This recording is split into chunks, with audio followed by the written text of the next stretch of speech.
Hey guys, tonight we drift into a world that never had us in it. Imagine opening your eyes beneath a canopy so thick with leaves that daylight barely filters through everything, dripping with mist and humming with life. You lie there feeling the damp moss under your back, listening to the thud of fruit dropping somewhere nearby. The sound isn't random, it's deliberate. A shadow swings above you, long arms reaching from branch to branch, an ape with intelligent eyes but not quite human. This is a world where apes never evolved into people, where no cities rise, no airplanes cut the sky, and the tallest towers are still made of living wood. You take a deep breath. The air tastes clean, raw, ancient. You probably won't survive this, but let's pretend you might. So, before you get comfortable, take a moment to like the video and subscribe, but only if you genuinely enjoy what I do here. And hey, drop your location and local time in the comments. It's always wild seeing where everyone's tuning in from. Now dim the lights, maybe turn on a fan for that soft background hum, and let's ease into tonight's journey together. You start to move through this world slowly, barefoot over tangled roots and leaf litter that never knew asphalt. The jungle feels alive in a way you've forgotten. No hum of power lines, no distant highway, just the drone of cicadas and the wet breath of the earth. The apes are everywhere. Chimpanzees with massive shoulders, orangutans with sagging cheeks, gibbons crying out across the valley like ancient songs. They rule here not with machines or weapons, but with pure adaptation. You reach a clearing, and the silence hits like a weight. Above, fruit bats swirl in clouds. Below, a line of capuchins pick through the remains of a leopard's meal. There's no tool use here beyond what evolution gives hands-teeth instinct, yet something in their gaze makes you hesitate. They watch you not with fear, but with recognition. Somewhere deep in their genetic memory, there's a whisper that says something was supposed to happen. Historians still argue whether the evolutionary branch that produced humans was inevitable or just a fluke. Some say intelligence would always arise somewhere. Others think it was a cosmic lottery ticket that our ancestors happened to win. But in this world, that ticket was never drawn. The split between ape and human simply never happened. The forest kept its secret, and the experiment of civilization never began. You climb a ridge and look out over the vast green expanse. The planet feels heavier, somehow fuller. Without cities, without farmland, the land breathes freely. Herds of elephants rumble through valleys untouched by human footprints. Rivers twist lazily through forests that stretch from horizon to horizon. It's a sight that fills you with awe and a hint of guilt. You can almost hear the earth sighing with relief. As night falls, the air cools. Fireflies drift in lazy constellations, tiny floating galaxies that blink and fade. Somewhere in the dark, a male gorilla beats his chest, claiming his territory. It echoes like thunder. This is authority without politics, hierarchy without greed. The jungle doesn't care about ambition, it only rewards survival. You find shelter under a broad fig tree, its roots thick as columns. You imagine what it would feel like to live your entire life in such a world. No walls, no screens, no reminders of time. Hunger and rain would be your clocks. Sleep would come with the rhythm of night insects and distant growls. For a moment you envy it. For another you shiver. There's a small stream nearby. You kneel to drink and your reflection ripples across the surface. It's strange seeing yourself in a world where your kind doesn't belong. Your face looks almost out of place, too pale, too fragile, too clever for this raw simplicity. You imagine how things might have been if apes had continued to evolve just a little more but still stopped short of humanity. Maybe there'd be tribes of them here, communicating through gestures and song instead of words. Maybe they'd build nests not just for sleep but for community. The thought sends a chill through you. It feels both familiar and alien. A rustle catches your attention. A young bonobo watches you curiously clutching a stick. It taps the ground twice as if trying to communicate. The stick is more than a toy. It's a primitive tool, the kind of thing early humans once used before they became us. You wonder if this is how it all could have started, if evolution might have turned again given enough time. The bonobo tilts its head, then drops the stick and scampers away. The moment vanishes, but the image stays in your mind like an echo. Fun fact, even in our real-world bonobos and chimpanzees share about 98.7% of our DNA. It's only a tiny fraction that separates us, the difference between discovering fire and fearing it. That tiny shift in evolution gave rise to language, agriculture, music, and yes, the internet. Without it, intelligence would have stayed locked inside muscle and instinct. Here in this alternate Earth, that intelligence never escaped. You keep walking, drawn by the faint orange glow of sunset bleeding through the canopy. The air smells like sap and damp earth, and the ground is soft underfoot. A sudden movement makes you pause, a jaguar low to the ground, watching from the shadows. It blinks slowly, unconcerned. You realize you're not a predator here. You're just another meal that forgot how to hide. The cat yawns, stretches, and disappears into the green, leaving only the whisper of its passing. You exhale, trying to slow your heartbeat. The night deepens. Somewhere an owl hoots. You think about how in your world artificial light erased the stars, but here darkness still means something. You can almost feel the universe pressing close. Maybe this was the natural order all along, life evolving not towards civilization but toward balance. A world that doesn't need humans to thrive. You find a fallen log to rest against. The sounds of the forest settle into a rhythm that feels ancient and endless. You think about early human ancestors, about how fragile that evolutionary chain really was. One shift in climate, one lost mutation, and the story of us might never have begun. There's something humbling in that thought, something strangely peaceful. You close your eyes and picture time as a river flowing backward. The machines, the towers, the wars all washing away until only the forest remains. The first raindrops of a storm begin to fall cool against your skin. You tilt your head up, letting them soak your hair. The scent of petrichor mixes with the sweetness of ripe fruit nearby. You take another breath and think, maybe this is what paradise actually looks like. Not a garden built by gods, but one that never needed gardeners in the first place. Above you, the canopy ripples with motion. Dozens of eyes glint in the dark, curious and cautious. They watch you as though you're the oddity here, a strange, furless ape that wandered into a story it was never supposed to be part of. You smile to yourself. They're right. As you drift towards sleep, the forest hums around you, timeless and unbothered. Somewhere in your half-dream, you imagine evolution reconsidering its path, deciding maybe this was the better outcome after all. A world untouched, unspoken, still wild. And just before you fade completely, a voice in your head whispers the quiet truth: the earth never needed humans to tell its story. It was always capable of writing one on its own. You wake to the soft weight of fog, a cool mist clinging to your eyelashes as dawn crawls lazily across the treetops. The world feels slow, deliberate, like it's stretching after 1,000 years of quiet dreaming. You listen to the forest breathing, the rhythmic sigh of life, continuing exactly as it has for millions of years. Nothing is built, nothing is burned, and nothing remembers you. The great divergence, that critical evolutionary fork where apes once became human, never happened here. You are walking inside a world where that moment simply didn't. You move through the undergrowth, brushing past vines that twist like serpents. Somewhere nearby, a troop of chimpanzees bickers over fruit, their calls echoing through the canopy like laughter. They remind you of us in strange ways. Their gestures have meaning, their emotions flash openly across their faces, but there's no firelight conversation, no shared memory of yesterday or tomorrow. Instinct guides everything. Their world is always now. If you could rewind time about 6 to 7 million years, you'd find the branch that should have split. In your timeline, the African savannas forced certain apes to stand upright, to use tools to form families that cooperated beyond instinct. In this version, that push never came. The forest stayed dense, the climate never forced migration, and those would-be humans never left the trees. Nature chose comfort over curiosity. Historians still argue whether intelligence was an inevitable product of evolution or a complete accident. Was consciousness something the universe was always building toward, or did it just flicker into being by chance like lightning hitting a puddle? If it's the latter, then this world simply missed the strike. The potential for language, art, and empathy remained folded in DNA like seeds that never sprouted. As you wander, you find the landscape unscarred by civilization. No worn footpaths, no fences, no ruins. Even the mountains look untouched, their slopes still clothed in green. The planet feels immense again.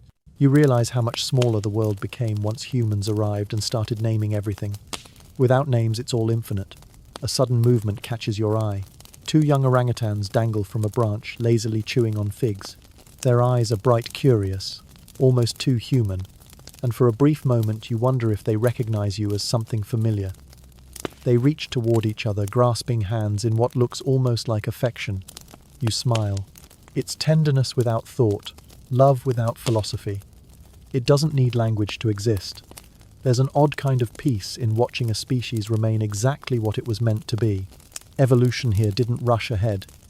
It perfected the balance between strength and serenity. Apes became more efficient climbers, more attuned to emotion, more cooperative in raising their young. They grew wiser in instinct, not intellect. You see it in how they groom one another, how disputes end with embraces instead of violence. Maybe that's progress of a different kind. A quirky bit of trivia floats to mind in our world. Early humans used stone tools as far back as 3 million years ago, and some scientists believe even earlier apes may have used sharpened rocks to crack nuts. Imagine that 3 million years of potential compressed into a gesture. But here that spark of curiosity never ignited into innovation. The apes still use rocks, but not as inventions, only as extensions of their environment. It's a world where intelligence plateaued at empathy. You step into a grove filled with massive fig trees whose roots knot like veins. The air smells sweet and slightly fermented. Fruit litters the ground and insects buzz drunkenly over it. You crouch and run your fingers over the soil. It's rich, alive, completely untouched by metal. You wonder how long it would take for this ecosystem to notice your absence after you're gone. Probably not long at all. Somewhere deeper in the forest, a loud crack startles you. It's just a branch falling, but the sound echoes like thunder. You feel small, vulnerable. This planet was never designed for frail, hairless creatures who rely on thought more than instinct.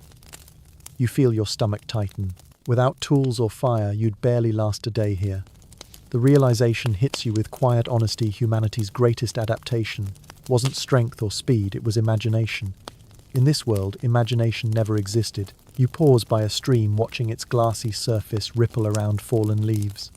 The water is cold, almost painfully so, but it tastes clean, alive. You think about the first time real humans might have looked at water and seen not just a drink but a reflection, a concept. Here the apes drink without pondering their image. The reflection means nothing. The self means nothing. There's only the moment. The sun climbs higher, burning away the mist. You climb to higher ground, drawn by the distant sound of howler monkeys echoing through the forest.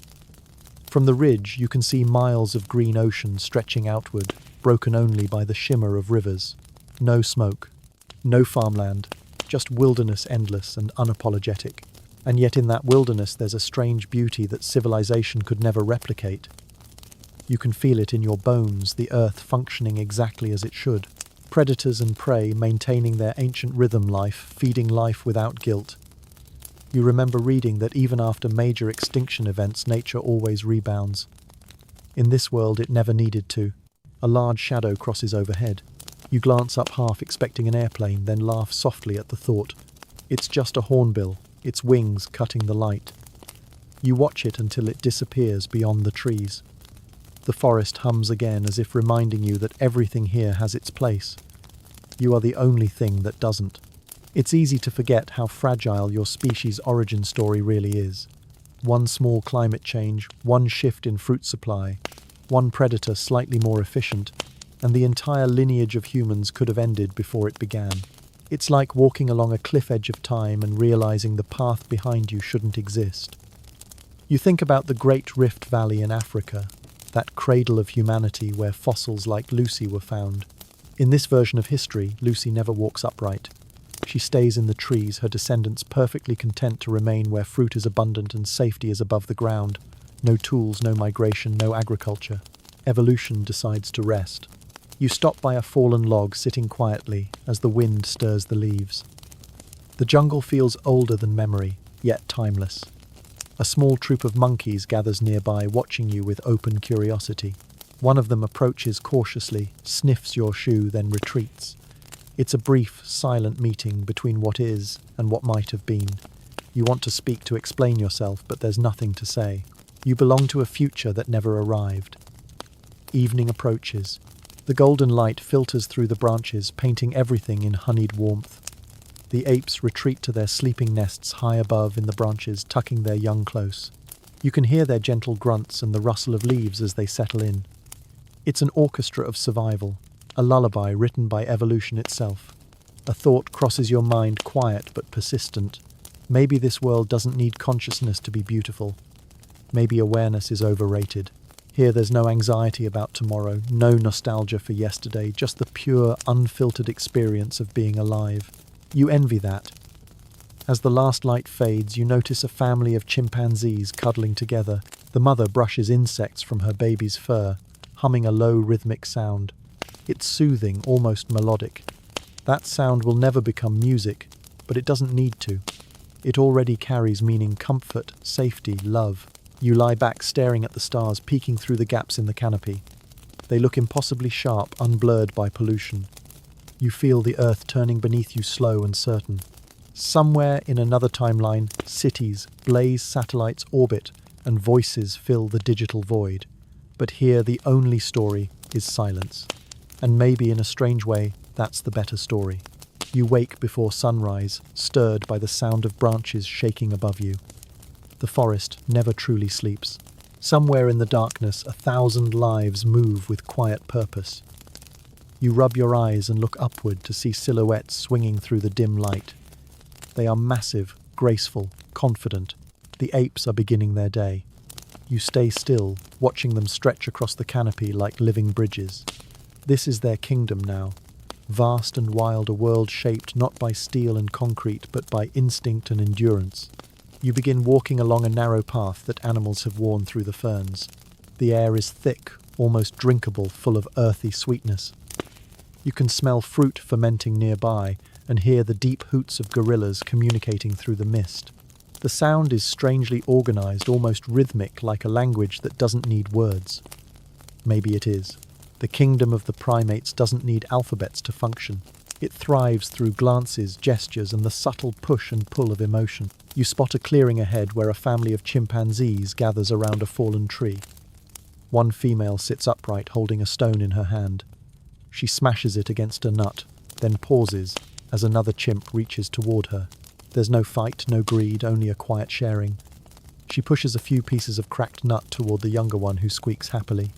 It's cooperation, ancient and instinctive. You realize that while they never became humans, they did become something complex in their own right. Historians still argue whether morality could evolve without consciousness. Some think empathy came only after intelligence. But looking at these creatures, you start to wonder if maybe compassion came first. They have no religion, no laws, yet there is order. When one chimp grows too aggressive, others simply ignore him until his rage burns out. Exile is their justice, peace, their survival. You move closer, crouching behind a cluster of fern. The group's leader, an old male with a scar across his brow, sits apart from the others. He watches, silent but attentive. His authority isn't demanded, it's earned through patience and memory.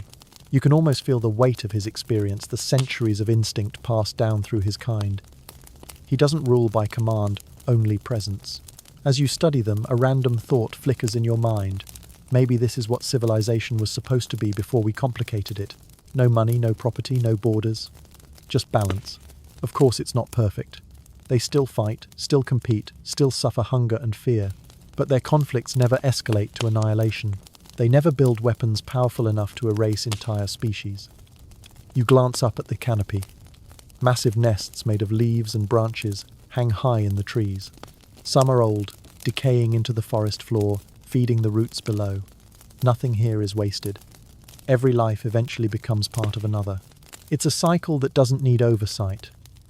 You imagine what our own world would look like if we'd stayed that connected. Maybe we'd never have needed laws if we'd never forgotten empathy.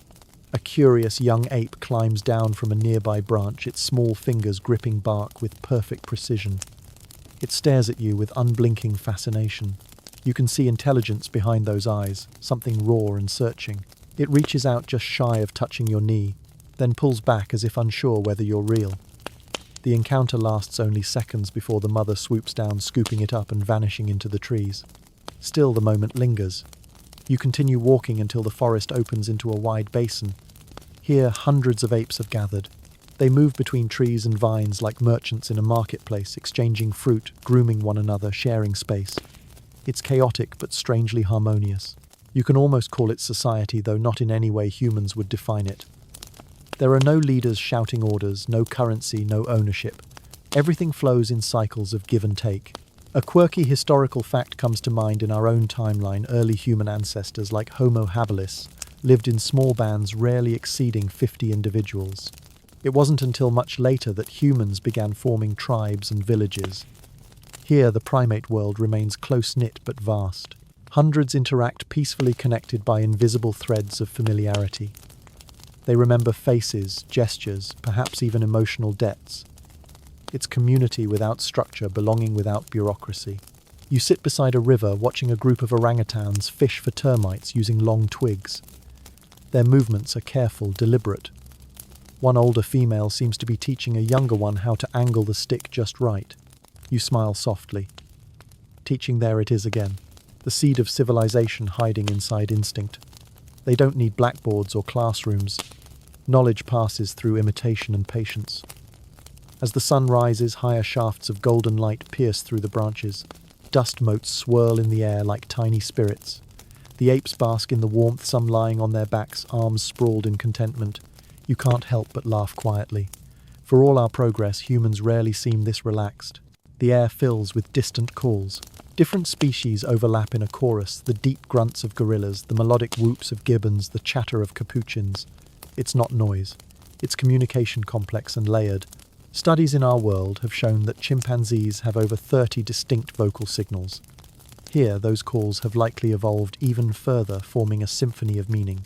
They have politics, arguments, truces, but none of it requires a written record. You wonder what art might look like in this world. Would they carve shapes into bark, arrange colourful fruits for display, or weave elaborate nests as decoration? Maybe beauty here exists not as a product, but as an act. A mother grooming her child, a group dancing through the trees at dusk. That's their art. Every movement is an expression of being alive. Historians still argue whether intelligence would inevitably return given enough time.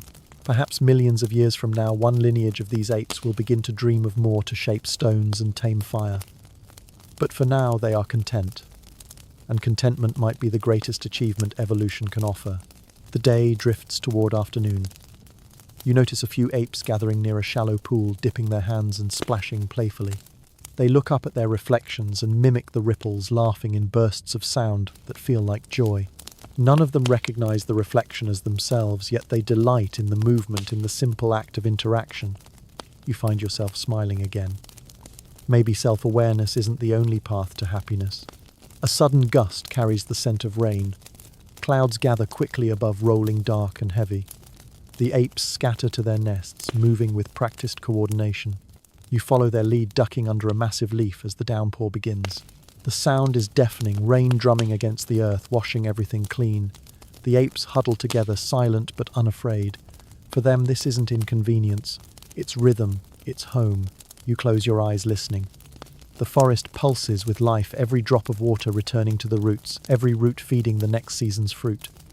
It's a system so perfect it doesn't need improvement. You think about how human civilization spent millennia trying to control nature, when it was already flawless without us. As the rain eases, steam rises from the forest floor, creating a ghostly haze. The apes re-emerge, shaking water from their fur, chattering softly. They seem lighter now, renewed.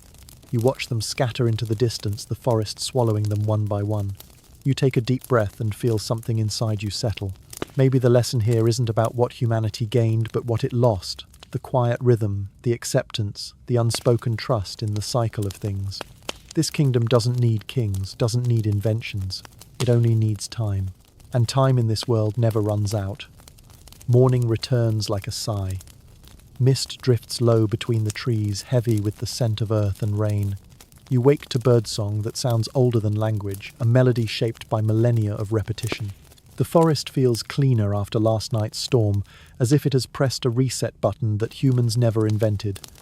Everything is damp, shining, and perfectly ordinary in its perfection.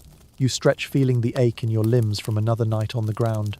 There are no beds here, no roofs, no walls, only the indifferent comfort of soil. You begin walking again, following a faint trail along the ridge. The air is thick with buzzing insects, their hum forming a constant backdrop to your thoughts. Every few steps, a branch cracks under your foot and small creatures dart away into the shadows. You keep moving until you reach an area where the forest floor dips into a shallow hollow. Something catches your eye bones, pale and half buried in the mud. You kneel, brushing the dirt away carefully. The skull is small, rounded, and strangely familiar. Not quite ape, not quite human. The jaw juts forward slightly, the brow low and heavy. A strange chill runs through you. These bones belong to something that might have been. A branch of life that tried to evolve but didn't make it. The echoes of lost humanity whispering up through the soil. You imagine what this creature's life was like. Maybe it walked upright for a few generations. Maybe it used a stick once to dig for food. Maybe it dreamed in some faint flicker of thought about the stars.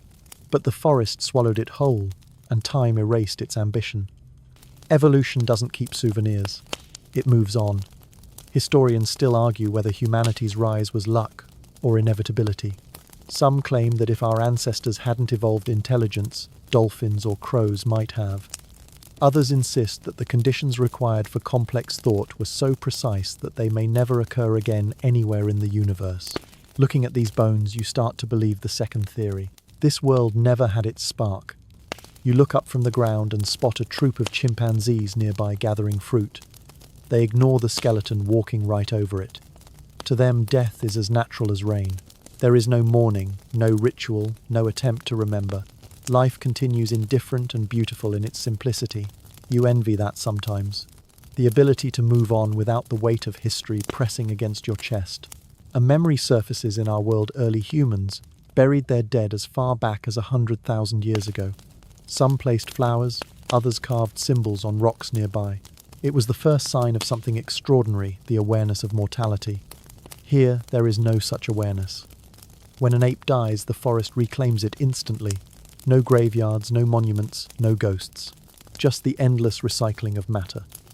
You pick up a fragment of bone and turn it in your hand. It's smooth polished by rain and time. You imagine that maybe once another ape found this same bone and used it to crack nuts. Perhaps unknowingly, it created the first relic of a civilization that never came to be. You set it back gently, feeling a strange reverence for something that never became sacred. As you continue, the forest opens into a meadow lit by filtered sunlight. Tall grass sways gently in the breeze, and for the first time in days you can see the horizon clearly.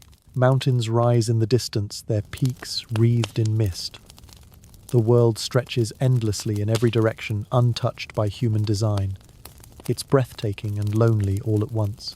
You notice signs of intelligent behavior everywhere, though none of it crosses into what you'd call invention. Ape trails are marked with scratches on trees. Stones are arranged in circles, not for worship or art, but simply as rest spots or play areas. Everything has purpose, nothing has vanity. There are no paintings, no idols, no graffiti saying I was here. A fringe theory from your world once proposed that self-expression is the true marker of humanity. Not tool use, not fire, but the desire to leave a mark. Here, there's no such urge. The apes are content with the present. Their world doesn't need symbols because it already makes sense. You crouch by a tree where two young gorillas are playing. They mimic each other's movements, one copying the other's gestures perfectly. It's funny, almost theatrical. You chuckle under your breath. In another universe that could have been the first rehearsal of theatre, here it's just play. You wonder how many potential inventions were lost this way, buried in laughter. A shadow passes overhead and you look up to see a massive bird gliding silently.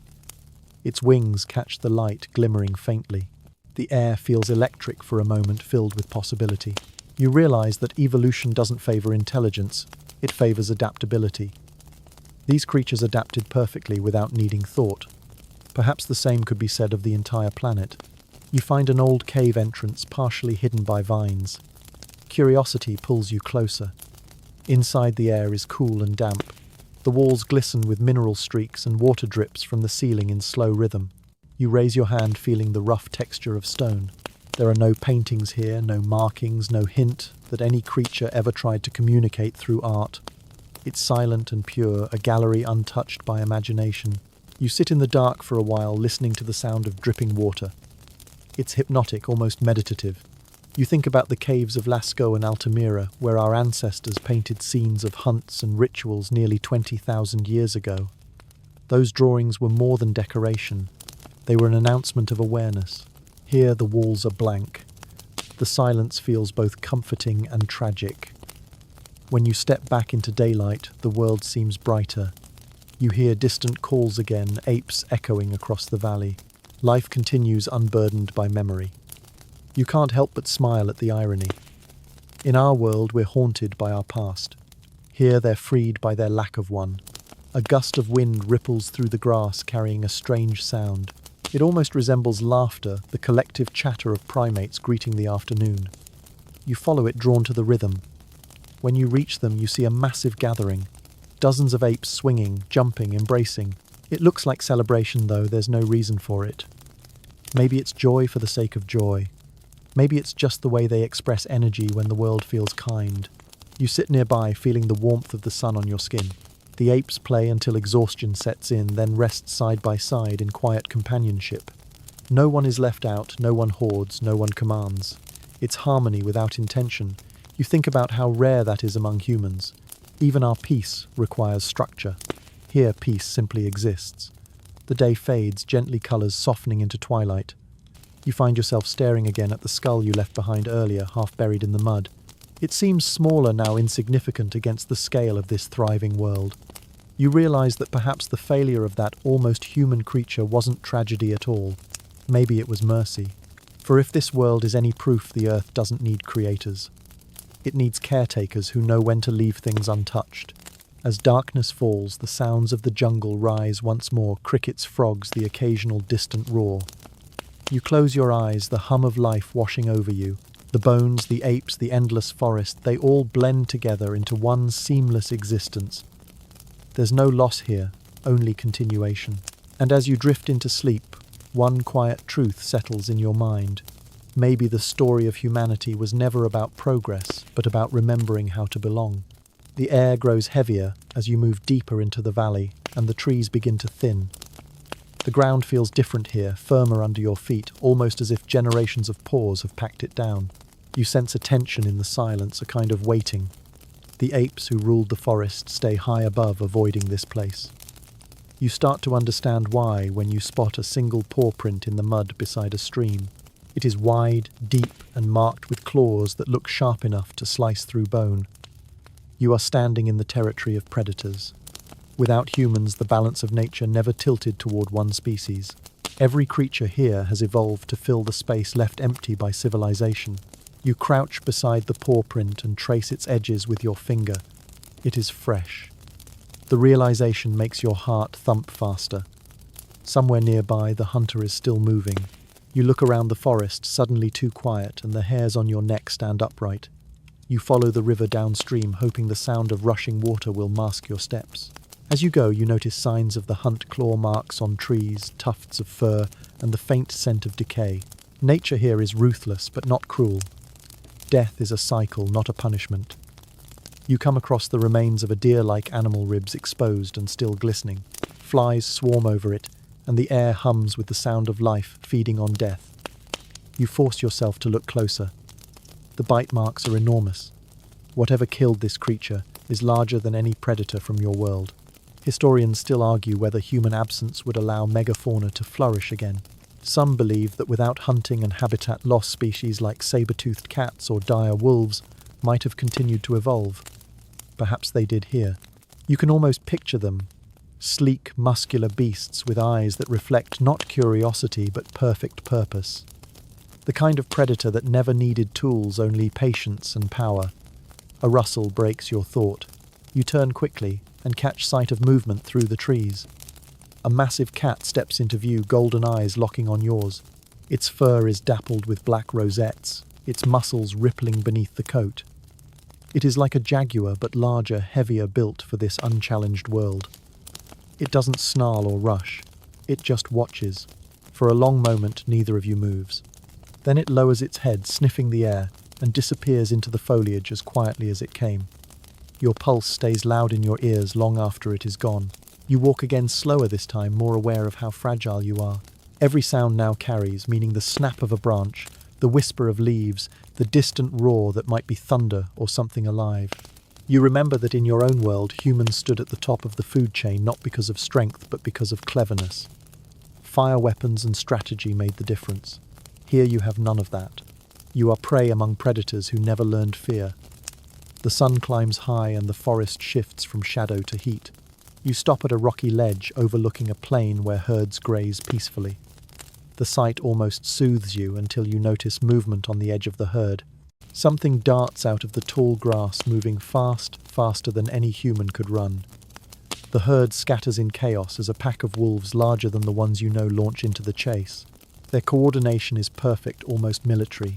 You can see them working together, circling, driving one animal toward a waiting ambush. You feel the strange thrill of it, the raw beauty of survival performed without malice.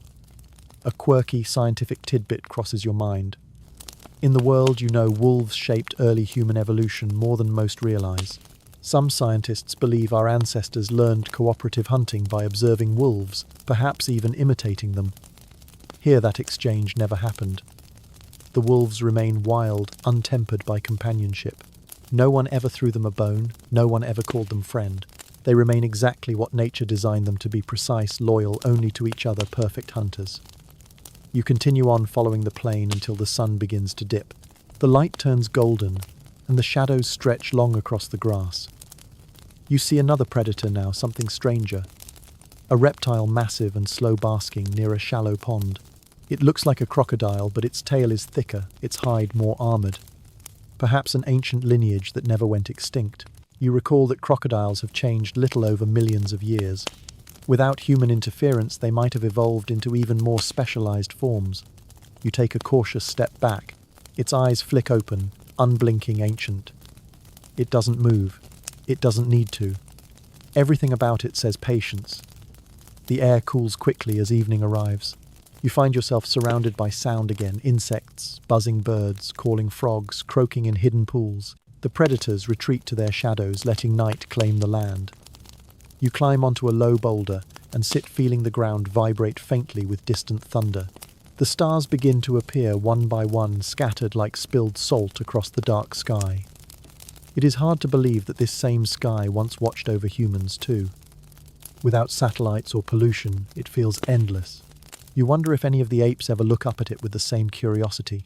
Historians still debate whether fear or curiosity drove early humans to evolve intelligence. Maybe it was fear of creatures like these that forced them to think, to plan, to imagine better ways to survive. In this version of Earth, fear remains pure and useful. It never turns into invention. You feel it now in your bones, a primal awareness that keeps you still, quiet, alive. A soft sound nearby makes you tense. You turn and see movement in the tall grass. This time it's smaller, a shadow gliding low to the ground. A pack of hyenas emerges, their eyes glinting in the dim light. They circle a carcass left behind by the cats, tearing into it with brutal efficiency. Their laughter fills the air, sharp and eerie. It sends chills through you, but also a strange fascination. In this world, laughter belongs to predators. You stay hidden until they finish licking their faces clean and trotting away toward the dark horizon. When they vanish, silence returns, heavy and complete. You let out a breath you didn't realize you were holding. The forest seems calmer now, though you know that calm is an illusion. Every moment of peace here is earned through vigilance. You think about how different human history would have been if predators like these had remained dominant. Civilization might never have found the courage to expand. Villages would stay hidden in caves if they existed at all. The night would belong to teeth and eyes, and the whisper of fur moving through grass. You picture it vividly: bonfires, extinguished before dusk, families huddled in silence waiting for dawn. Maybe intelligence would have stayed dormant, afraid to draw attention to itself. The moon rises silver and full. It casts a soft glow across the land, illuminating shapes and movements you wish you couldn't see. The world feels alive in every direction. Somewhere a lion's call echoes through the night, answered by another miles away. You close your eyes and let the sound roll through you.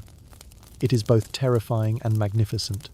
This is the music of a planet without us. A place where every life form has its place and no species dares to claim dominion. You lie back against the stone, exhausted but oddly at peace. The predators have fed, the apes are asleep, and the forest hums in contentment. For the first time you realize that this balance, brutal as it is, might be closer to paradise than anything humans ever built. Here, power is honest. Death is necessary. Life doesn't pretend to be fair, yet it never feels empty. The night deepens. You feel yourself slipping towards sleep, the distant howls fading into the background like a lullaby. Before you drift off completely, one final thought brushes through your mind. Maybe the reason humanity rose to dominance wasn't strength at all, but fear of being prey. Without that fear, the world stayed exactly as it was meant to be. The night cools and fades into a gentle dawn.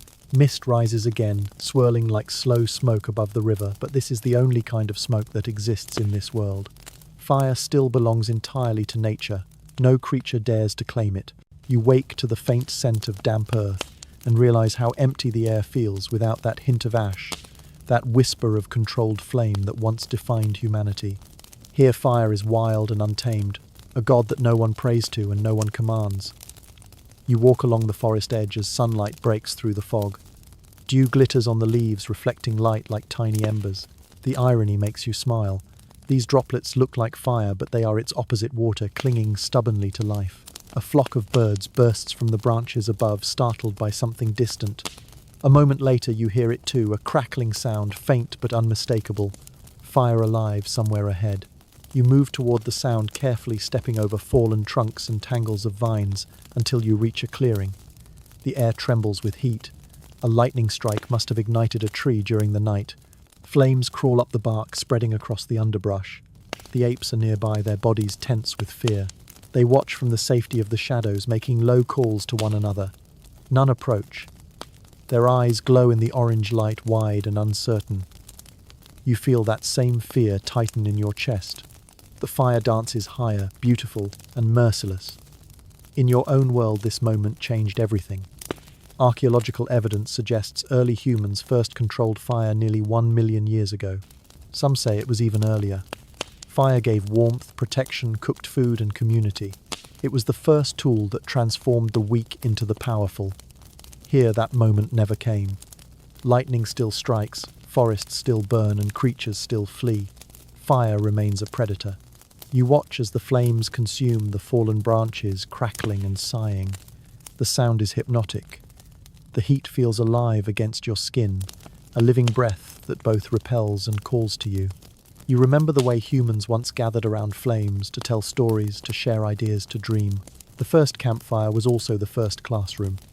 Without it, imagination might have stayed locked inside silent skulls.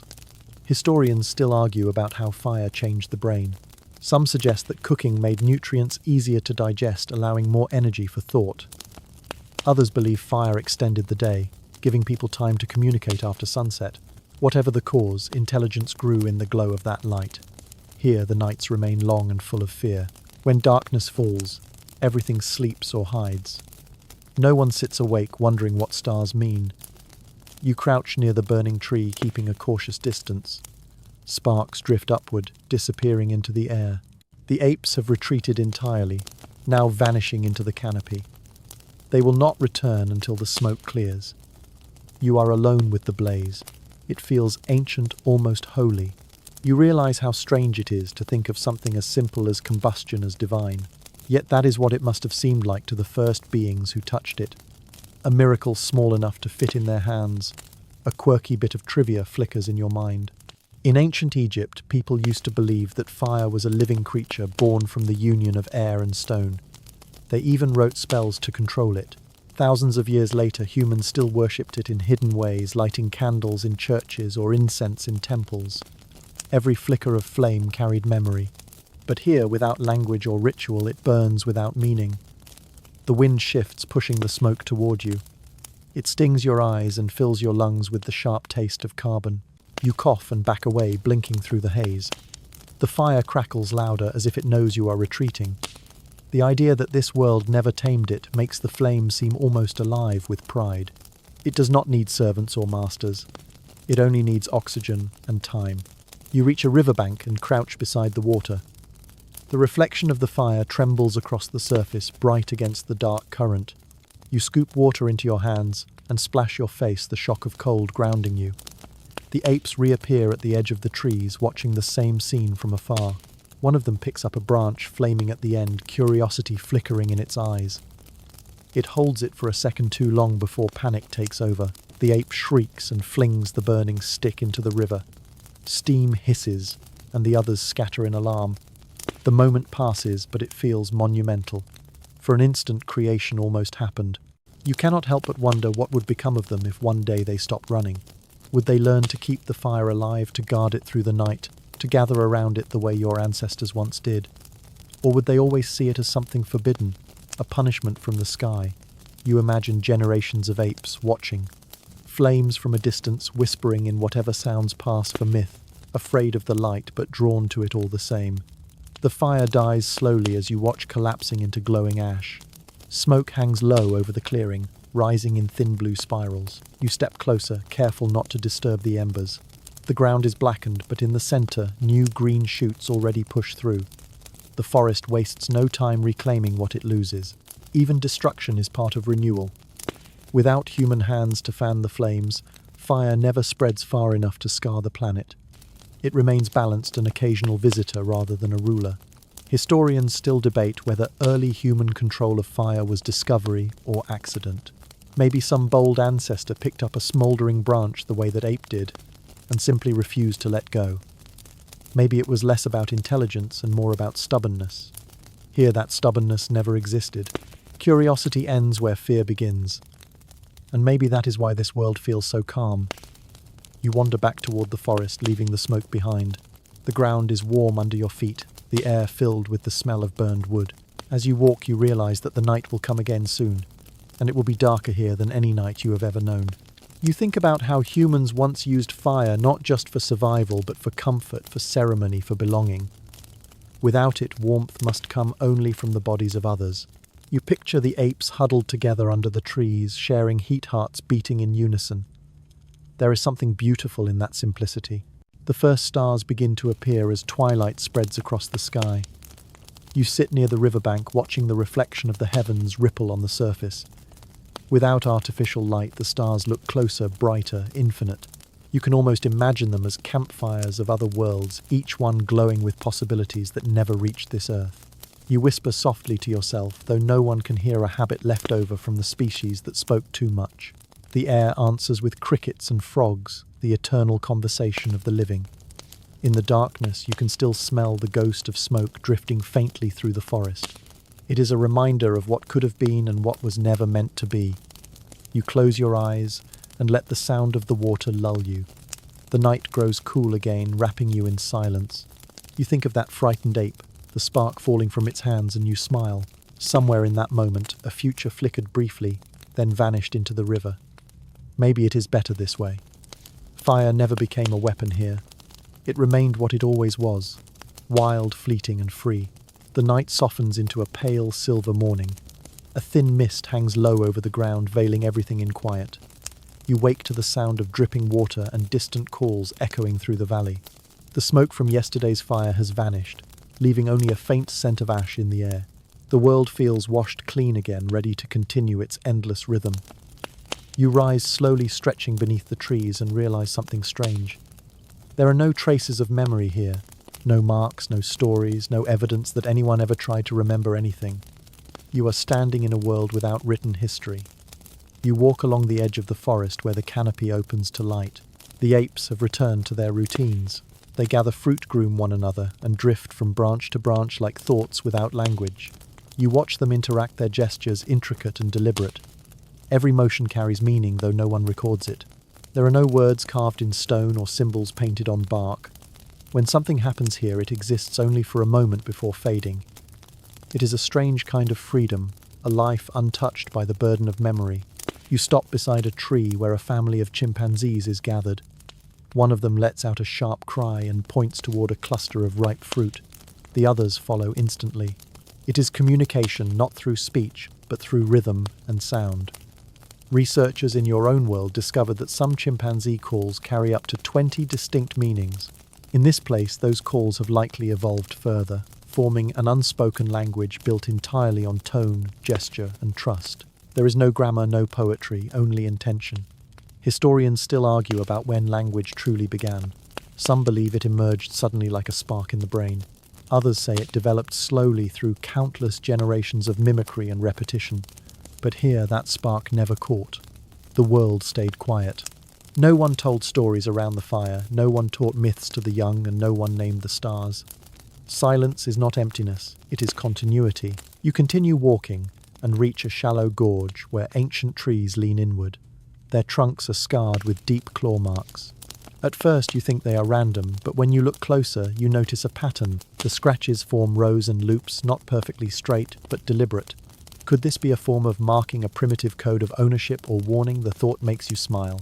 Even without writing, life always finds a way to communicate. Maybe this is what history looks like before it learns to write. You rest near a boulder, tracing the marks with your fingers. They are smooth, softened by time. The apes might not remember who made them yet. They still pass this spot daily, still read the invisible messages written in their instincts. In your world, people build libraries to hold their knowledge. Here the trees and stones carry it silently, storing meaning in scars and scent. A group of bonobos passes nearby, carrying bundles of fruit between them.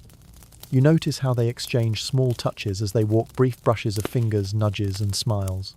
It looks casual, but the pattern repeats every few minutes as if reinforcing something unspoken. In your world, psychologists would call this social bonding behavior, the glue of community. Here it functions as both language and history. Every gesture tells the story of who belongs, who forgave, who shared. No words required. A quirky piece of trivia floats into your mind. In certain Pacific islands, oral historians once used songs to remember genealogies stretching back hundreds of years. They could recite every ancestor's name without writing anything down. You imagine how those traditions might never have begun in this world. Without speech or song, memory exists only as feeling. An ape might remember a place by the warmth of the sun or the smell of a flowering tree. Knowledge becomes sensory, not intellectual. As the day grows warmer, you climb a hill overlooking a wide valley. The view takes your breath away. From here, you can see how the apes have shaped their environment without realizing it. Trails cut through the grass, branches hang low from generations of swinging bodies, and patches of ground are cleared where they rest. This is civilization without intention, progress without ambition. No one designed it yet, it thrives perfectly. You imagine how different human history would look if our species had stopped here. Maybe we would have lived lighter, forgotten less, and remembered only what mattered. You find a shaded spot beneath a fig tree and sit quietly. The forest hums around you. Insects buzz, birds call, leaves rustle. Everything blends into a natural symphony of repetition. You realize that this sound is their history. The calls of each generation overlap, forming a memory written in sound instead of words. Perhaps this is what the earth itself remembers. Historians still debate whether consciousness requires language. Some insist that without words, thought cannot exist. Others argue that emotion and instinct are older, purer forms of understanding. Watching the apes, you begin to believe the latter. They know joy, fear, grief, and love without ever naming them. Maybe words were never necessary. Maybe humans just invented them to fill the silence they could not bear. You wander again deeper into the forest. The air grows cooler, dimmer the smell of wet leaves thick around you. A group of gorillas sits nearby, their forms massive and calm. One of them is dying. The others surround it in stillness, touching its hands, grooming its fur gently. There are no cries, no visible panic, only a collective awareness of what is happening. When the old gorilla stops breathing, the others sit quietly for several minutes before moving away. It feels ceremonial, though it is not ritual. The moment passes into the soil, like everything else. Death here leaves no record, only continuity. You think of burial mounds, tombs, and memorials back in your world. Humans built monuments to hold on to what they could not keep. Here the earth swallows loss naturally. The forest doesn't need remembrance, it only needs renewal. Perhaps this is what peace looks like when it has no audience. You walk until you reach another clearing where hundreds of butterflies swarm in the light. Their wings shimmer like living confetti, and for a moment the entire forest seems to glow. You laugh softly. If history could paint, this would be its masterpiece. Every color moving, every pattern fleeting, no one documenting it. Beauty exists simply because it can. A thought stirs in you as you watch them dance. Maybe writing, speaking, recording, and remembering were never the signs of intelligence but signs of fear. Humanity wrote history because it was afraid to disappear. These apes, these forests, these rivers, they do not fear forgetting. They trust that life will continue whether or not it is remembered. The sun dips lower, casting amber light through the leaves. The forest begins to quiet again.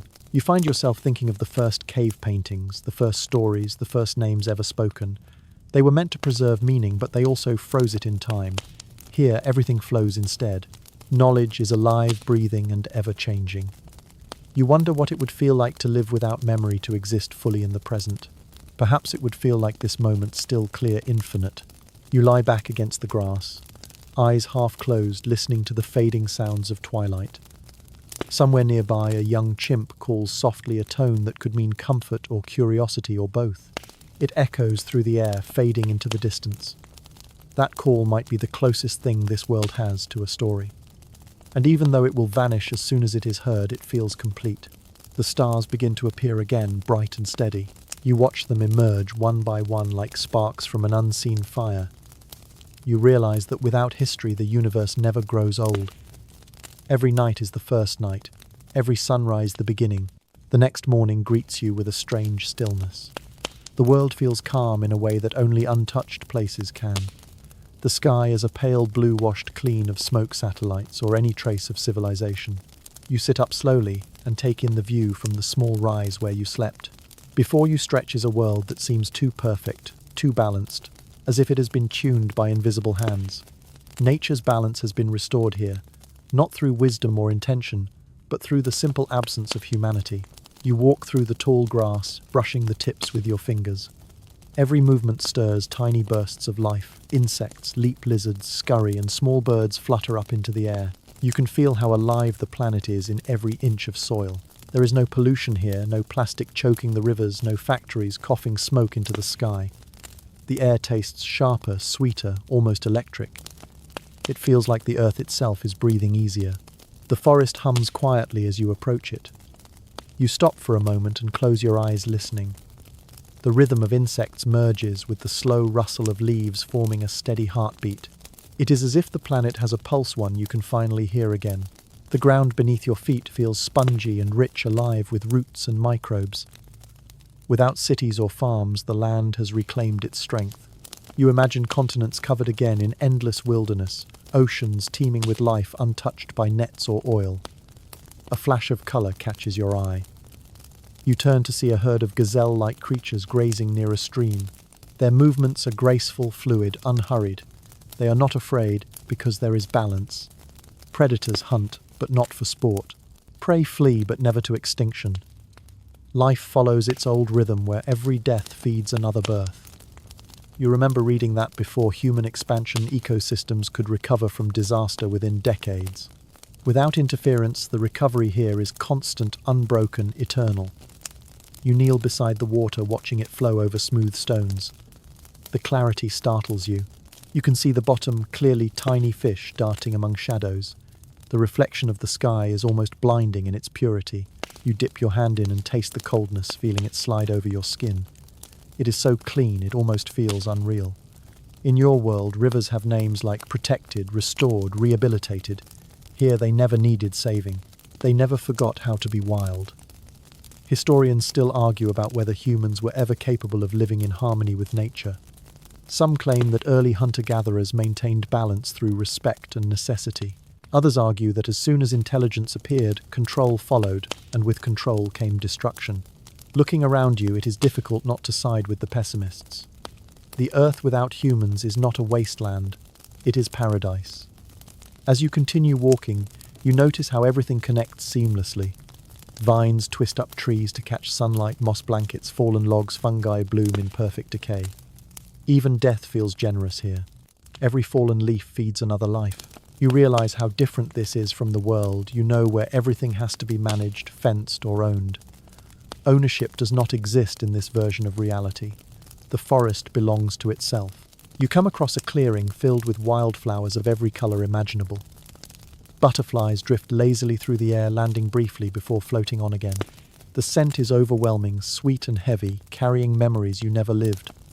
It feels ancient, a perfume from before history. You take a deep breath and let it fill your lungs. For a moment you feel lighter, as if you have stepped outside of time. A strange thought crosses your mind. Maybe the apocalypse already happened, but this was its cure. The end of humanity was not destruction but healing. The earth is not mourning, it is resting. You imagine cities reduced to vines and soil buildings, sinking into the ground, glass and metal melting back into minerals. The planet has erased its scars with patience and rain. If any trace of humankind remains, it lies buried under roots and moss unremembered. You stop by a tree older than any you have ever seen. Its trunk is wider than a house, its bark etched with the slow passage of centuries. You place your palm against it, feeling the faint vibration inside. Sap moves through it like blood, carrying the memory of sunlight and storm. Scientists in your world once found that trees communicate through underground fungal networks, sharing nutrients and warning signals. Here, that system has become vast and perfect. The entire forest is one organism whispering in chemical messages. Without human noise, its conversations have grown uninterrupted. A squirrel-like creature scampers up the trunk, pausing to stare at you. Its eyes are bright, unafraid. You realize you have not seen fear in any animal here, only caution. Fear in the human sense, with imagination and dread, belongs to no one else. Nature knows danger, but not despair. There is a lesson in that. You sit on a fallen log and watch the sun climb higher. The light filters through leaves, scattering into soft patterns across your arms. You think about how fragile ecosystems were in your world, how climate scientists warned for centuries that balance was tipping. Here, the balance has been restored through silence. Without roads cutting through migration paths, animals roam freely again. Without deforestation, rain cycles remain steady. Without factories, the sky returns to its natural shade of blue. The world has not only healed, it has remembered what it was. Historians still debate how long it would take for the Earth to recover if humans disappeared.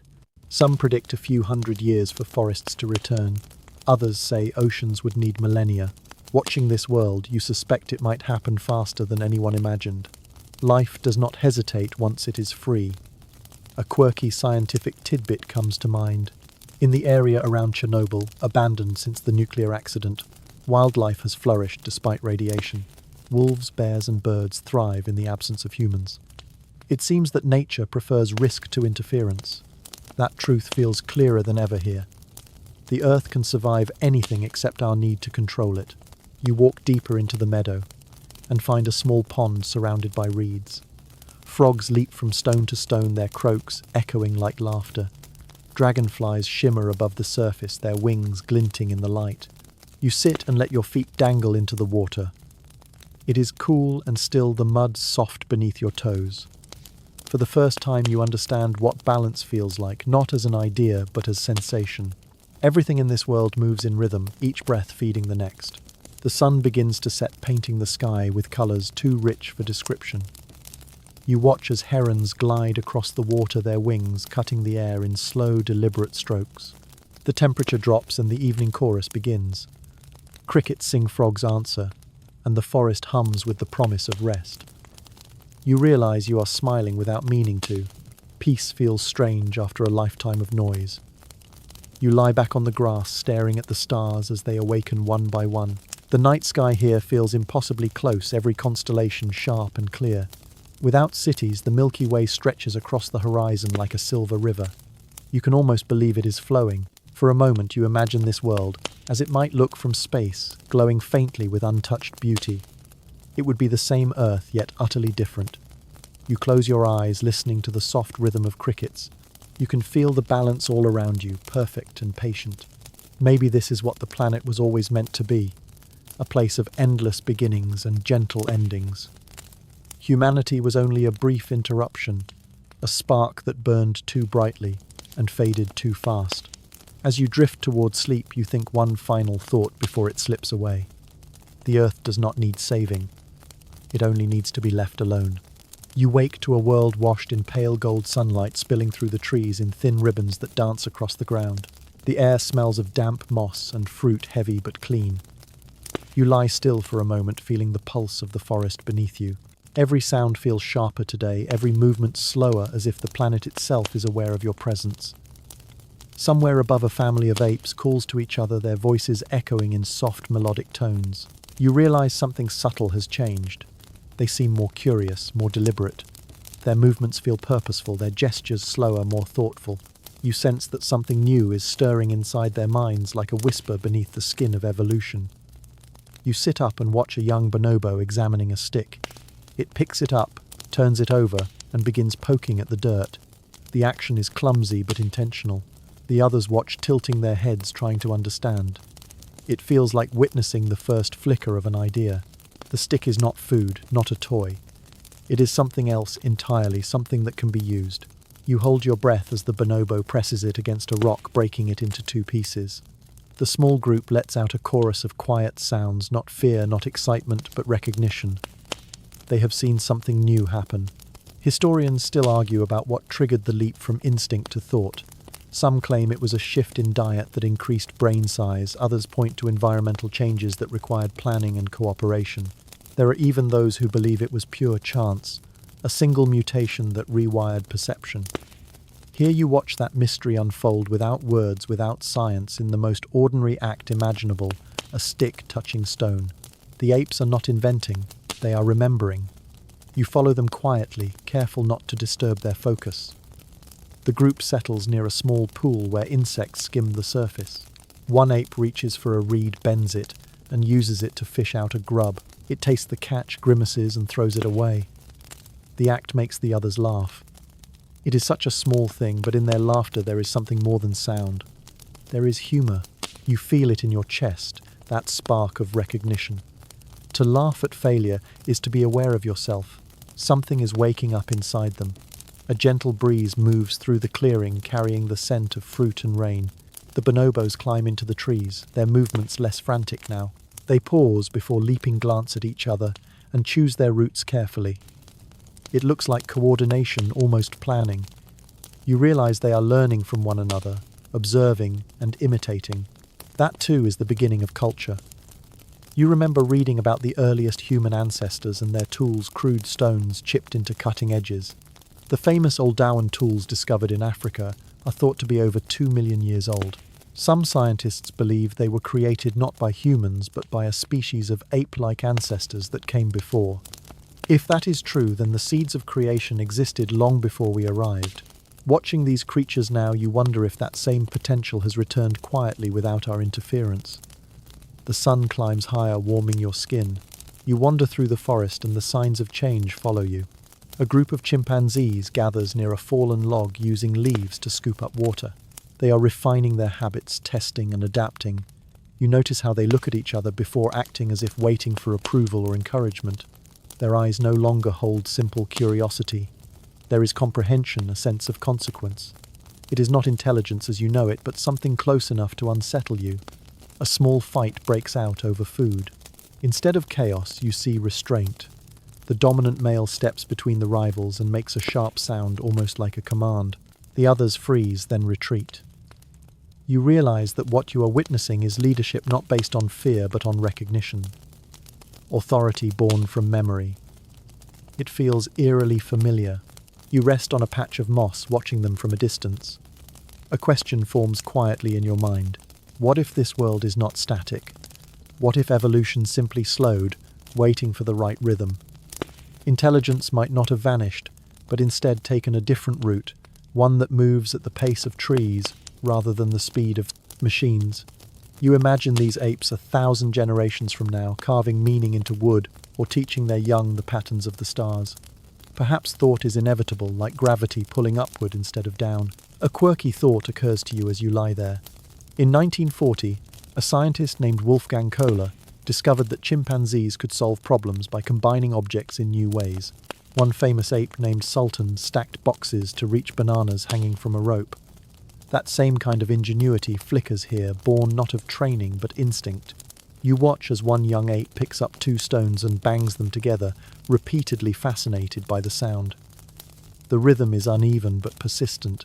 It could be the first hint of music, the start of something abstract and joyful.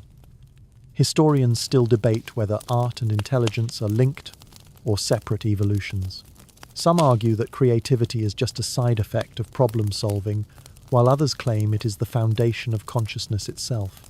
Watching these creatures play, you begin to understand that beauty might have come first, not survival. The rhythm, the laughter, the curiosity, all of it seems more like celebration than necessity. You walk farther until you find a ridge overlooking a valley. From here you can see several groups scattered below. Each moves differently, each has its own habits, its own sounds. Cultures are forming not as nations or tribes, but as behaviors passed from mother to child. One group uses sticks to dig, another uses stones to break open fruit, another relies on teamwork to scare away predators. It is diversity without division. You smile softly. Evolution is writing again, this time in whispers. You rest under a tree as the day fades. The golden light filters through the branches, and the apes begin to settle into their nests. The air is filled with quiet murmurs, the soft rustle of leaves. You wonder if they dream, and if so, what shapes fill their minds. Maybe they see images of trees and rivers. Maybe they feel emotions without stories. Dreaming is the mind's rehearsal for memory, and if they dream, then consciousness is already waiting at the edge. You look up at the sky now, deepening into purple. The stars emerge slowly, each one pulsing with ancient light. You remember that in your world, humans once believed stars were gods watching over them. Here, the apes never make that mistake. They see the sky for what it is, infinite and unknowable. Yet as you watch one young ape tilt its head upward, eyes wide with quiet wonder, you realize that awe itself might be universal. To gaze at the stars and feel small is the first step toward thought. The forest settles into its nightly rhythm. You close your eyes, listening to the hum of insects and the gentle breathing of the world around you. Somewhere nearby, a twig cracks and a low sound ripples through the dark. Half curiosity, half communication. The apes are still awake, still testing their voices. It feels like the first draft of language, a song that has yet to find its melody. You drift towards sleep with a strange sense of hope. The minds that almost awoke might not stay silent forever. Perhaps the earth is patient enough to try again. You open your eyes to the soft light of morning, and for a moment you forget where you are. The air feels lighter here, thinner somehow, and when you look up you see the forest beginning to give way to open plains. The trees stretch behind you like an emerald sea, but ahead lies something wider and emptier. You begin to walk toward the horizon, drawn by the promise of open space. As you move, the birdsong fades, and a new kind of silence takes its place. It is vast and still, the kind that makes you feel exposed. When you finally reach the ridge, you stop and catch your breath. The world opens before you like a painting. A great sky stretches overhead, pure and endless, untouched by human light. You lie down in the grass and stare upward. There are no trails of airplanes, no satellites blinking in orbit, no faint glow of distant cities. The sky without satellites is overwhelming. It looks impossibly big, as if it could swallow you whole. The clouds drift, lazily unbroken by contrails or noise. You realize that this is how the sky looked for nearly all of history before humanity reached for it. It feels both beautiful and lonely. The air smells of dust and sunlight. A few birds circle high above, gliding effortlessly on invisible currents. You follow them with your eyes, tracing their movements until they disappear into the distance. The sheer silence makes your ears ring. You never noticed before how much sound civilization made, the constant hum of machines, the faint static of communication filling every gap. Here the quiet feels alive. It presses gently against your thoughts, forcing you to listen to yourself. Historians still argue whether humanity's fascination with the sky was curiosity or longing. Some claim we looked upward because we wanted to understand the unknown, while others believe we were simply trying to escape our own reflection. Either way, the stars became our mirrors. In this world, there is nothing to mirror. The heavens are pure and indifferent, their beauty unobserved. You sit up, shielding your eyes from the Sunday. The plains stretch endlessly, dotted with grazing animals that move like waves across the land. Herds migrate freely without fences or borders. Rivers cut silver lines through the grass, reflecting light like veins of living metal. It feels like the world is breathing again. You take a step forward and feel the wind against your face, cool and steady. The sound of it reminds you of ocean waves. Maybe this is the sound the earth makes when it is content. You climb a small hill and find a place to rest. The warmth of the ground seeps into your body, and for a while you simply watch the sky change colors. It shifts from pale blue to gold, then deepens into a richer shade that feels infinite. You imagine how ancient humans once told stories about the sun and moon, about gods who lived in the clouds or monsters that swallowed the stars. Here the sky tells no stories. It is silent, honest, and eternal. A memory surfaces from your world the first time a human saw Earth from space. The astronaut Yuri Gagarin, orbiting in 1961, described the planet as blue and fragile, floating in darkness. His words echoed across the world, reminding people how small they were. You think about that moment now and realize how strange it is that no one here will ever experience it. The sky remains untouched, forever out of reach. No one will name constellations or send signals across the void. The stars will shine for themselves, not for witnesses.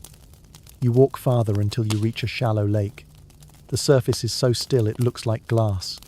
When you kneel beside it, your reflection stares back at you. It feels odd seeing your face in such a perfect world. You dip your fingers into the water, breaking the illusion, and ripples scatter outward.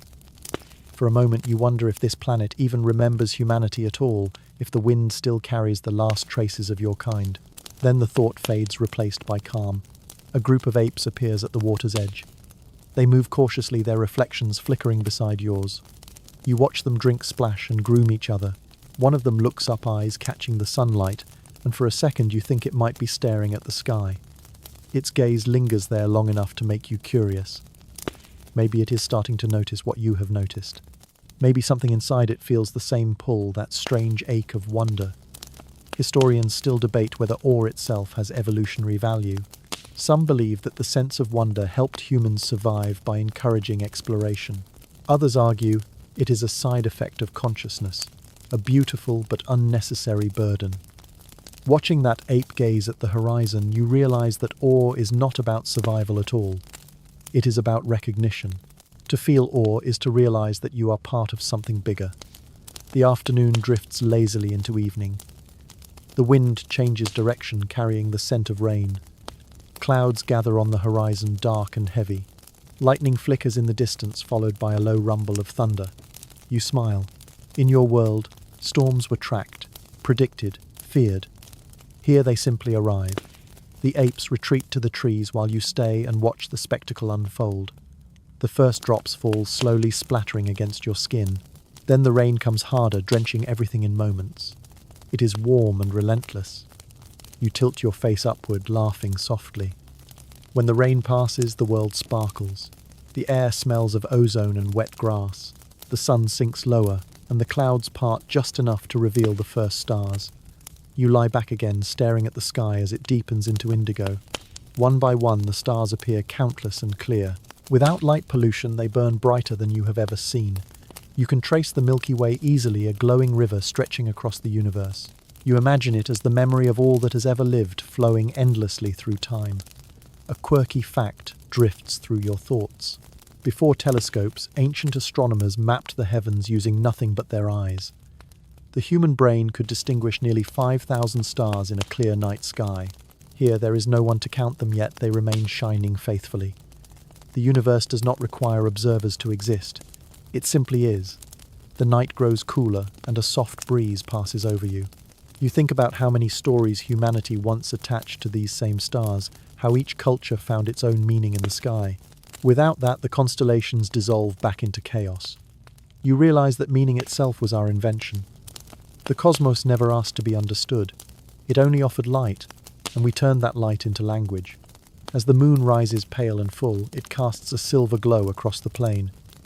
You can see your shadow stretching far behind you. It looks lonely, fragile against the vastness.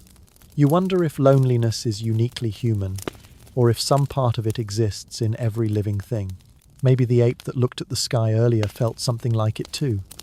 The quiet ache of being small in a world too large to comprehend. You lie there until your eyelids grow heavy. The stars blur together into a single shimmering sheet. Somewhere in the distance, an owl calls its voice, carrying far across the open air. The sound feels ancient, comforting. You breathe deeply, letting the rhythm of the world lull you. The sky above remains unbroken, limitless, eternal. As you drift into sleep, one final thought crosses your mind. Perhaps the stars were never waiting to be named. Perhaps they were always content to shine unseen. The dawn comes quietly, painting the sky with the softest shade of rose. You wake slowly, the air cool against your skin, the grass still wet from the night. The world feels freshly born again. Every morning here seems to erase the one before it, as if memory itself is unnecessary. You rise and look around. The plain stretches behind you like a dream, fading at the edges, and ahead the land begins to climb once more, rolling gently into hills wrapped in mist. You start walking, drawn by the strange quiet that hangs over everything. The apes have remained in the forest behind you, but you can still hear their distant calls carried on the wind. They sound different now, softer, almost melodic. The path leads you toward the higher ground, where the air grows thinner and cooler.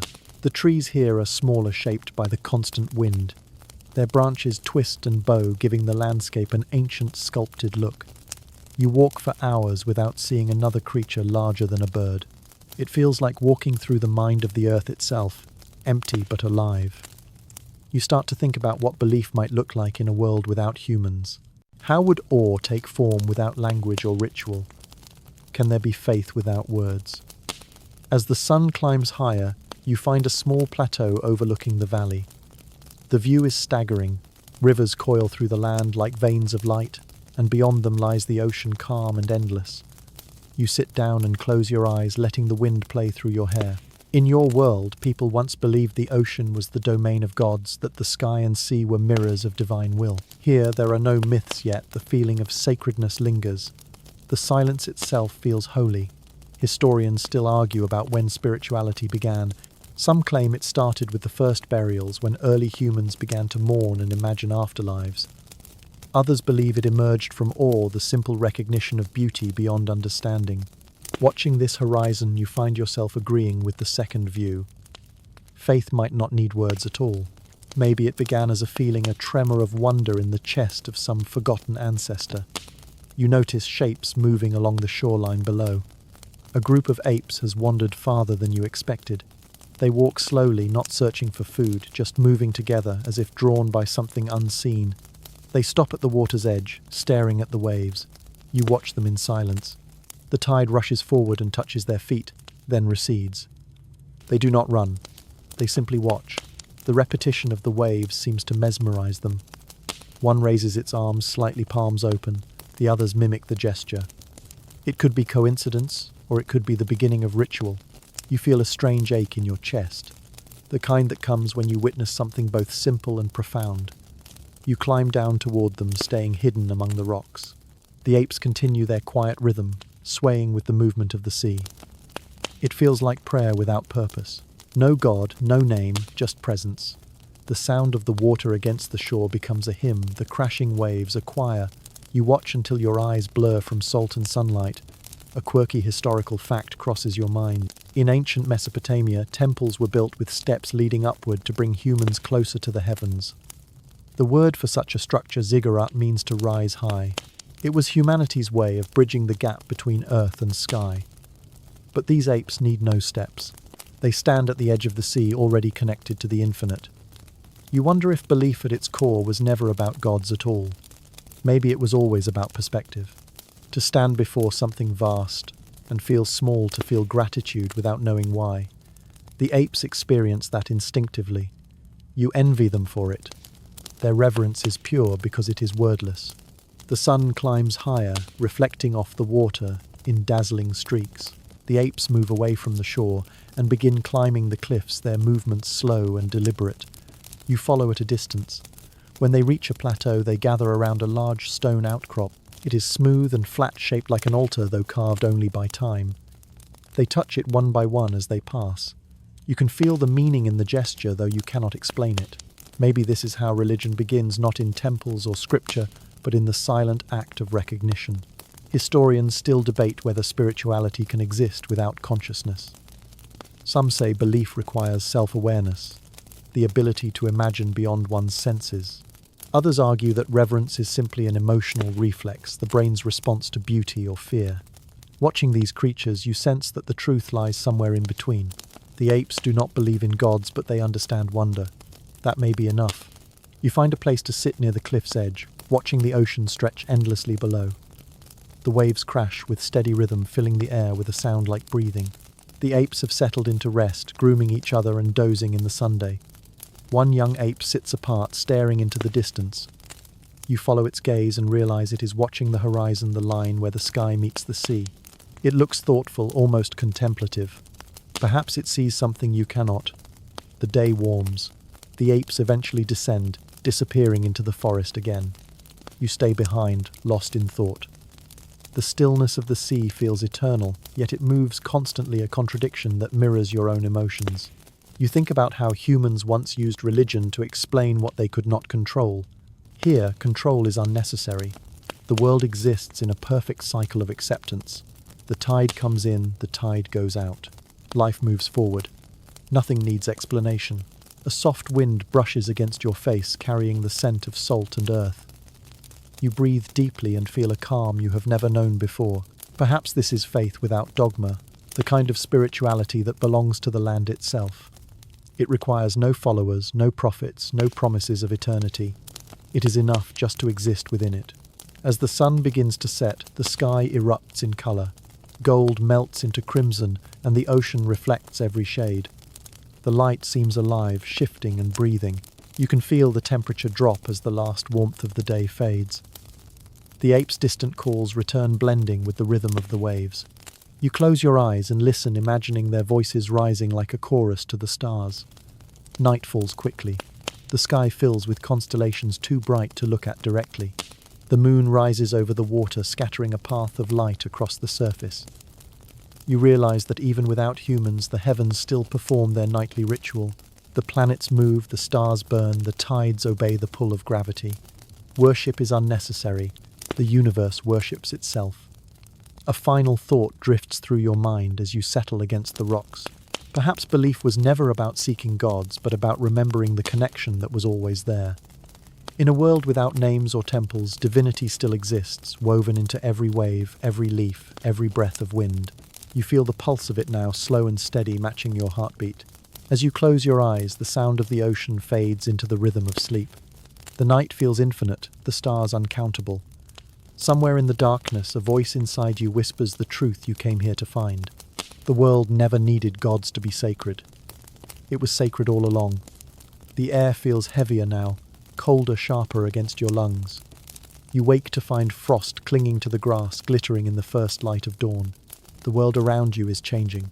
The seasons have shifted, and winter has come earlier than expected. You stand slowly, your breath visible in the air, and look across the horizon. The forests you once walked through are dusted with white. The rivers have slowed their surfaces, thinly coated with ice. It is beautiful but unsettling. The rhythm of the planet feels different, slower and deeper, like a giant heart beating in hibernation. You begin to walk north, curious about how the cold reshapes this world. The apes have retreated into the thicker parts of the forest, their calls distant and rare. The wind whistles softly through the branches, carrying flakes that melt as they touch your face. Each step crunches on frozen ground. You notice how still everything is, how even the birds have gone quiet. It feels like the entire planet is holding its breath. Historians still argue about the causes of ancient ice ages. Some believe they were triggered by changes in the Earth's orbit, while others point to volcanic activity or ocean currents shifting over millennia. In this version of the world, without human intervention or fossil fuel emissions, the cycle of ice and thaw continues naturally. It is colder, but it is pure. The cold here is honest. You climb a ridge to get a better view. From the top, the landscape stretches endlessly in silver and blue. Herds of animals move slowly across the frozen plains below. Mammoths graze on hardy grass that pokes through the snow. Wolves follow them from a distance, patient and hungry. You can see steam rising from their bodies as they breathe. Every life form here is wrapped in its own layer of survival. The cold has stripped the world down to essentials. There is no luxury, no waste, only endurance. You wrap your arms around yourself and keep walking.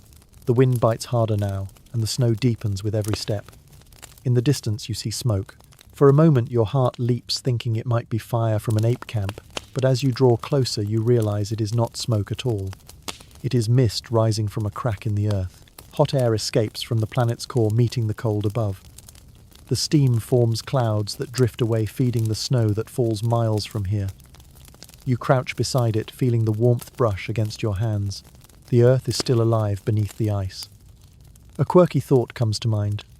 Scientists once discovered tiny organisms frozen for tens of thousands of years in Siberian permafrost that came back to life when thawed. They called them zombie microbes, ancient survivors, waiting patiently for warmth. You wonder if something similar sleeps beneath your feet right now, tiny lives waiting for spring to return. The sky turns grey as clouds gather again. Snow begins to fall in thick, lazy flakes, each one perfectly unique. You open your hand to catch a few and watch them melt instantly against your skin. It feels like touching time itself, fleeting and delicate. You imagine generations of apes huddling together in the forests, their fur covered in frost, their breath fogging the air. They will survive because they always have. Adaptation is their inheritance. You find shelter beneath a cliff where the snow has drifted high against the stone. The air is still and muffled here. You sit and watch the storm sweep across the plain, erasing your footprints in moments. There is comfort in knowing the earth forgets quickly. In your world, history was written to preserve memory, but here, forgetting is part of balance. As you rest, you think about how humanity once fought against nature's cold. Fires, clothes, houses, heaters, all inventions born from fear of freezing. Here, evolution handles the problem differently. Bodies grow thicker, fur migration patterns, shift instincts, sharpen. No one needs machines. Life learns to bend instead of fight. You close your eyes and imagine how this ice age would feel from above, seen through the eyes of the stars. The continents would glitter faintly beneath the clouds, white and endless. Oceans would narrow, mountains would sharpen, deserts would vanish under snow. It is the planet cleansing itself, resetting the clock of evolution. Historians still debate how much of human progress was driven by climate. Some argue that cold forced creativity, that scarcity taught invention. Without that pressure, civilizations might never have formed. Watching this frozen world, you begin to wonder if comfort was humanity's greatest weakness. The apes here have no need for progress. They live with what the world gives them. Maybe that is the wiser path. The storm passes slowly. When it clears, the air is painfully crisp. You step out from the cliff and see sunlight reflecting off the ice in blinding brilliance. It is beautiful in a way that hurts your eyes. The ground beneath you crackles as you walk, each step echoing like glass breaking. You follow a frozen stream tracing its path toward the forest. In the distance you see movement. A group of apes trudges through the snow, their fur thick, and their movements deliberate. They carry nothing, yet you can sense purpose in how they travel together.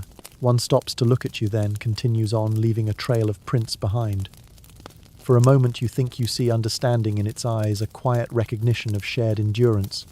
You follow their tracks until night falls. The moon rises over the frozen valley, casting long shadows across the snow. The world glows faintly as if lit from within. You find a hollow beneath a fallen tree and curl up inside, wrapping your arms around yourself for warmth. The silence here is absolute. Even the wind seems to rest. You listen to the sound of your heartbeat and think about how rare such stillness has become in the world you remember. A faint rustle outside draws your attention. You peer through the gap in the wood and see one of the apes standing nearby. It is holding a handful of dry leaves. Slowly it drops them near you, then moves away. You realize it was offering insulation, an act of quiet empathy. You smile and pull the leaves around yourself, the faint scent of the forest mixing with the cold. The gesture feels like a gift, one life recognizing another. You drift in and out of sleep as the night deepens. The temperature drops further, and frost begins to form on your eyelashes. The world outside is frozen solid, but you feel strangely safe. The planet is resting, not dying. This is not an ending, but a pause. Life will sleep and wake again when it is ready. You can already imagine the thaw rivers bursting free, flowers piercing the soil, creatures stepping, blinking into the light. Before you fall completely asleep, one last thought crosses your mind. Maybe evolution never stopped. Maybe it just slowed, waiting for the right moment to breathe again. When the thaw comes, it will bring not just warmth, but new forms of life. New ideas shaped by patience rather than urgency. The earth is still creating, just at a pace too quiet for most to notice. You close your eyes and let the cold cradle you. The stars above shimmer faintly through the clouds. The world holds its breath, and for the first time you understand that stillness is not emptiness. It is potential. It is the promise of everything yet to come. When morning finally comes, it is silent and dazzling. The frost that covered the land now glitters like crushed glass, each crystal catching the light in 1,000 directions. You rise from your hollow beneath the fallen tree, your breath forming soft clouds that drift and vanish. The air smells clean sharper than before, as if the whole planet has been scrubbed by the storm. The forest behind you hums faintly with life again. You can hear distant calls of the apes, low and rhythmic, like a heartbeat restarting after sleep. The world is waking from its frozen dream. You walk slowly toward the open plain boots, crunching on a crust of snow that sparkles under the sunday. The ice is melting.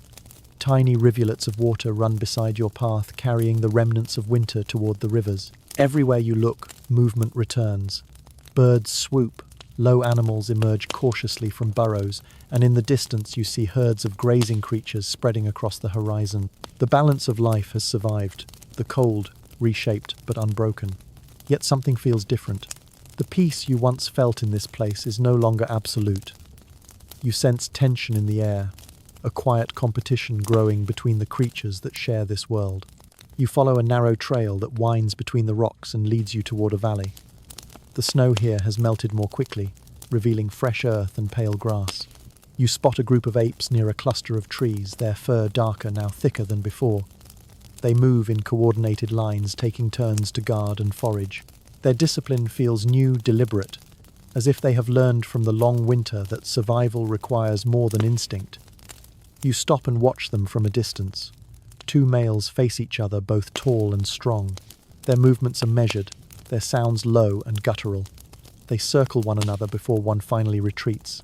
The tension dissolves without violence. Leadership, not dominance. You realize that this too is evolution. The quiet wars of the wild have begun not of hatred or conquest, but of order and adaptation. The strongest survive, yet strength now includes patience and restraint. Historians still argue about whether cooperation or conflict drove the rise of civilization. Some claim it was shared purpose that built communities, while others insist competition was the true engine of progress. Here, both forces are present, locked in balance. You watch the apes resolve their disputes through gestures rather than blood.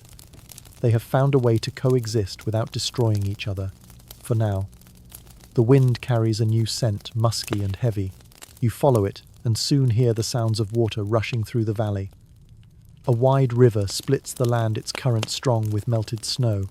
On the opposite bank, another group of apes gathers. They are leaner, their fur lighter, their posture slightly different.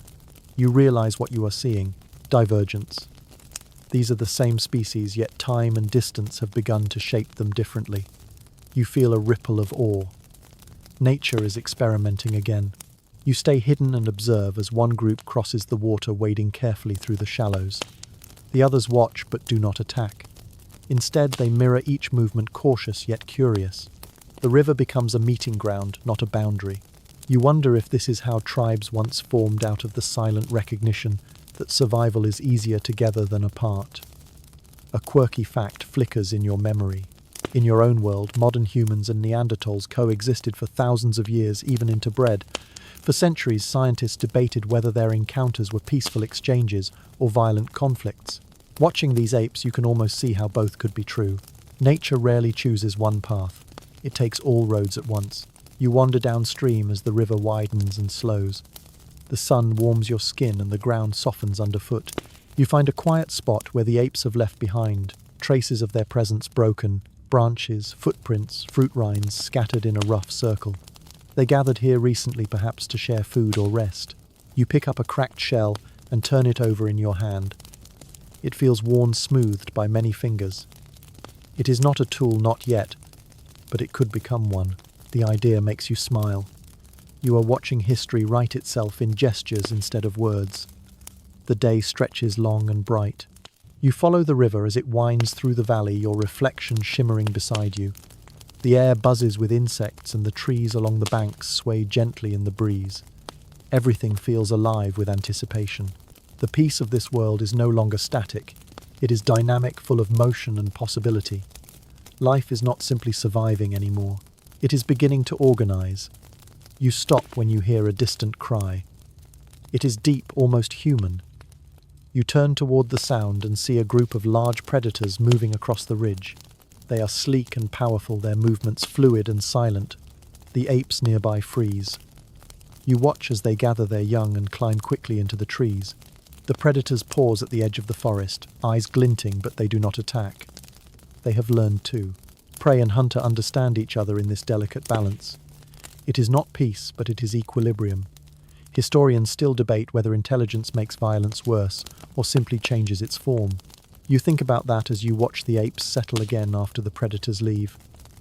They descend cautiously, checking the ground before resuming their routines. Even without weapons or tools, they show strategy, awareness, unity. These are the foundations of something larger. You feel both wonder and dread at the thought.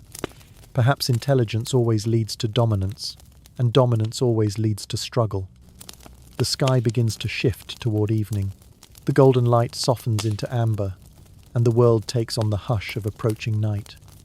You find yourself climbing another ridge to get one last look at the valley. From here, the river looks like a silver ribbon winding through green and brown. On one side, apes gather fruit. On the other, they build nests. The distance between them feels symbolic, a fragile line between coexistence and rivalry. The quiet wars of the wild are not fought with weapons, but with decisions. You wonder how long this harmony will last before curiosity turns into competition. A sudden gust of wind brings the smell of rain. Thunder rumbles far away. You wrap your arms around yourself and stay to watch the storm roll in. The sky darkens, clouds swirling in heavy waves. Lightning flashes across the horizon, illuminating the shapes of the apes as they retreat to shelter. You stay under a tree, watching the rain blur the landscape into a watercolor of motion and sound. It feels cleansing, as if the planet itself is washing away tension before it grows too strong. When the storm passes, the air is cool and fragrant.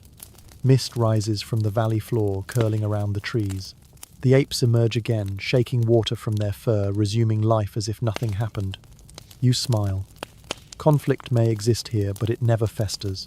Nature heals faster without memory. Night falls completely. The stars return bright and endless. You sit by the river, listening to its constant murmur. The water glows faintly in the moonlight, and for a moment you feel like you are sitting at the edge of two futures, one that remains wild and one that might begin to dream. You wonder which path the world will choose. You close your eyes, the cool air brushing your skin, the sound of the river steady and eternal. The wars of this world are quiet for now, fought only in instincts and whispers. Yet you can feel change building, slow and unstoppable. Evolution is restless again, and somewhere deep in the darkness, thought is forming teeth. You wake before dawn to the sound of dripping water and soft wind moving through the trees. The storm from the night before has left everything glistening. Drops of moisture cling to every leaf, catching the pale light like tiny mirrors. The air smells new again, fresh and cold, carrying the faint sweetness of earth after rain.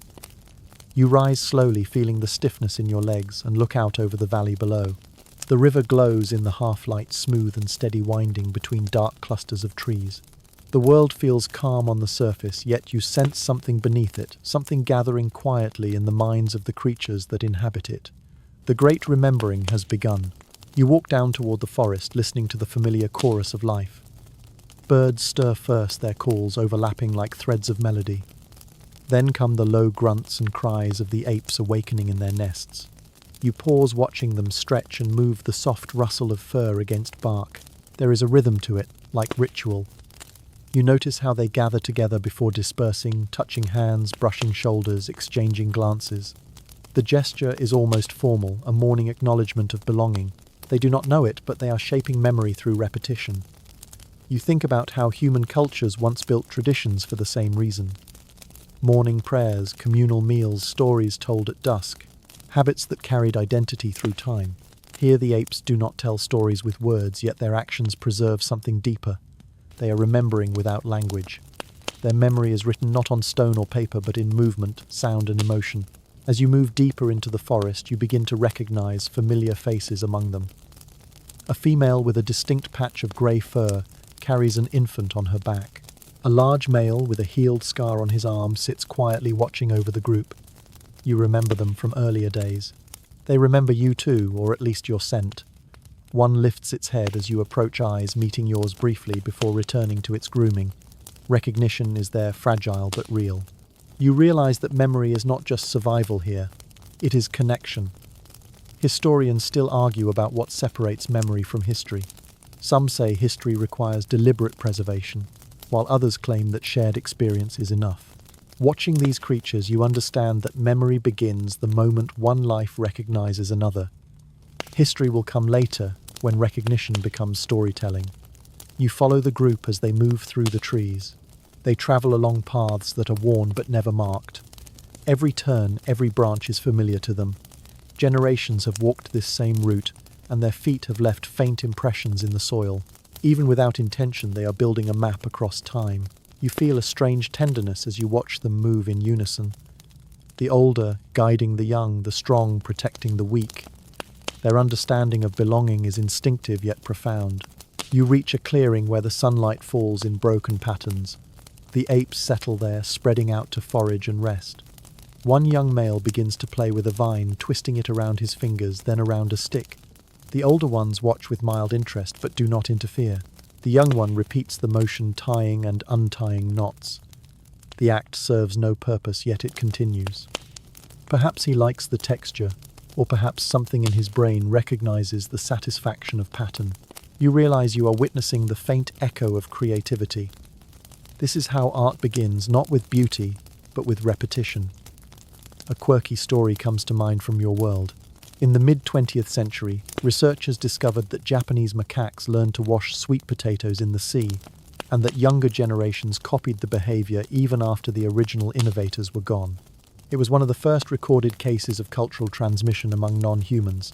The thought makes you smile. The forest before you might be full of similar lessons passed from one generation to the next, through imitation alone. As the day grows warmer, you rest against a tree listening to the ambient hum of life. The apes communicate in short bursts of sound clicks and calls that vary depending on situation. You notice how some of the sounds repeat in familiar contexts. One particular call seems to signal discovery, another reassurance. Their language is not symbolic, but it is evolving. Meaning is no longer confined to instinct. The great remembering continues through sound.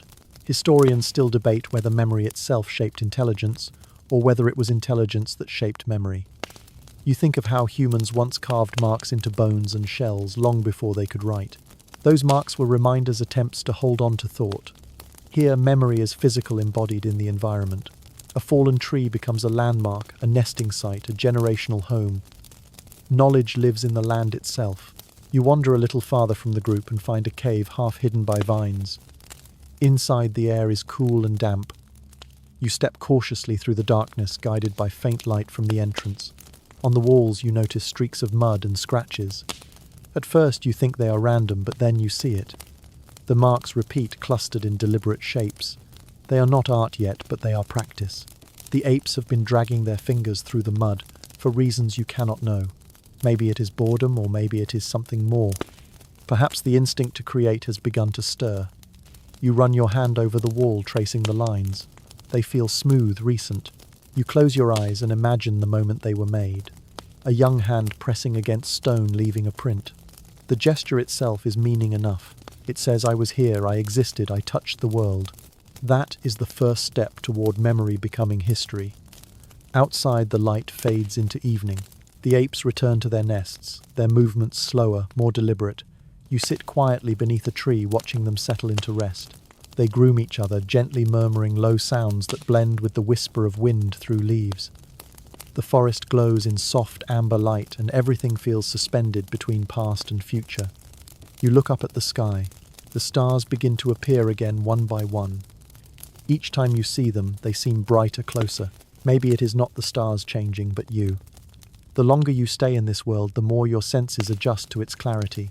You can feel the rhythm of everything now, a pulse connecting every creature, every sound, every gust of wind. You think about the apes in their nests, the faint scratches on the cave wall, the patterns in their calls. All of it feels like fragments of a story still being written. Memory is learning to speak. It will not be long before gestures become symbols, before symbols become words. You feel both excitement and dread at the thought. Words give life meaning, but they also give rise to lies.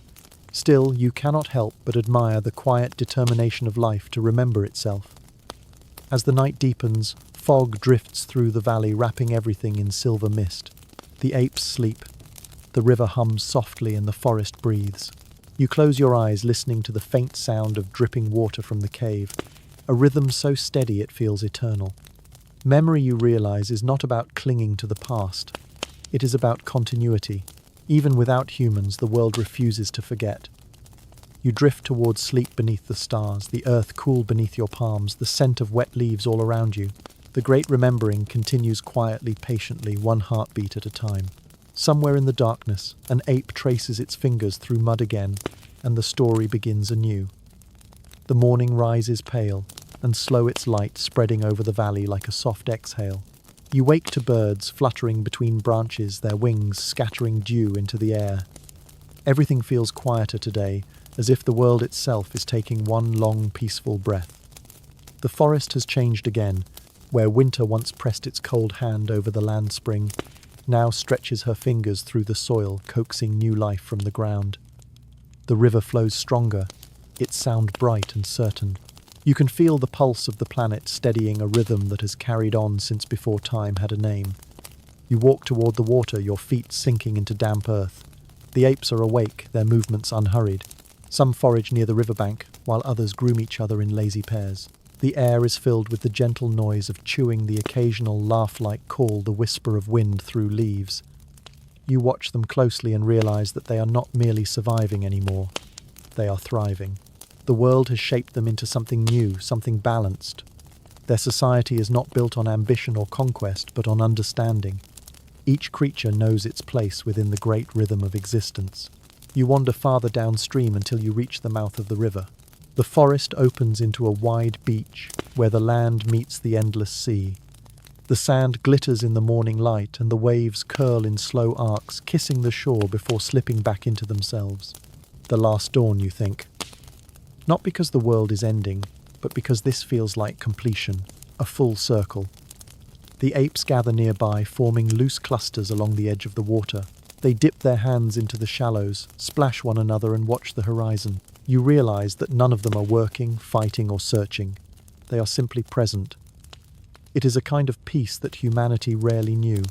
You sit on a rock and let the sun warm your back, the sound of the surf filling your ears. The sea glitters like a living mirror. Historians still argue about whether evolution ever truly ends. Some claim it is an unbroken line stretching infinitely forward, while others believe that certain worlds reach equilibrium and no longer need change. Looking at this planet, you begin to believe the latter. Evolution has not stopped, but it has calmed. The Earth has found balance, and in that balance there is perfection. You turn your gaze to the horizon. The sky is impossibly clear, an unbroken expanse of blue. Without cities or smoke, the light feels purer, more ancient. You imagine the view from space, this blue and green sphere circling quietly through the dark. It would look like a jewel untouched by history, a world that never needed progress to justify its existence.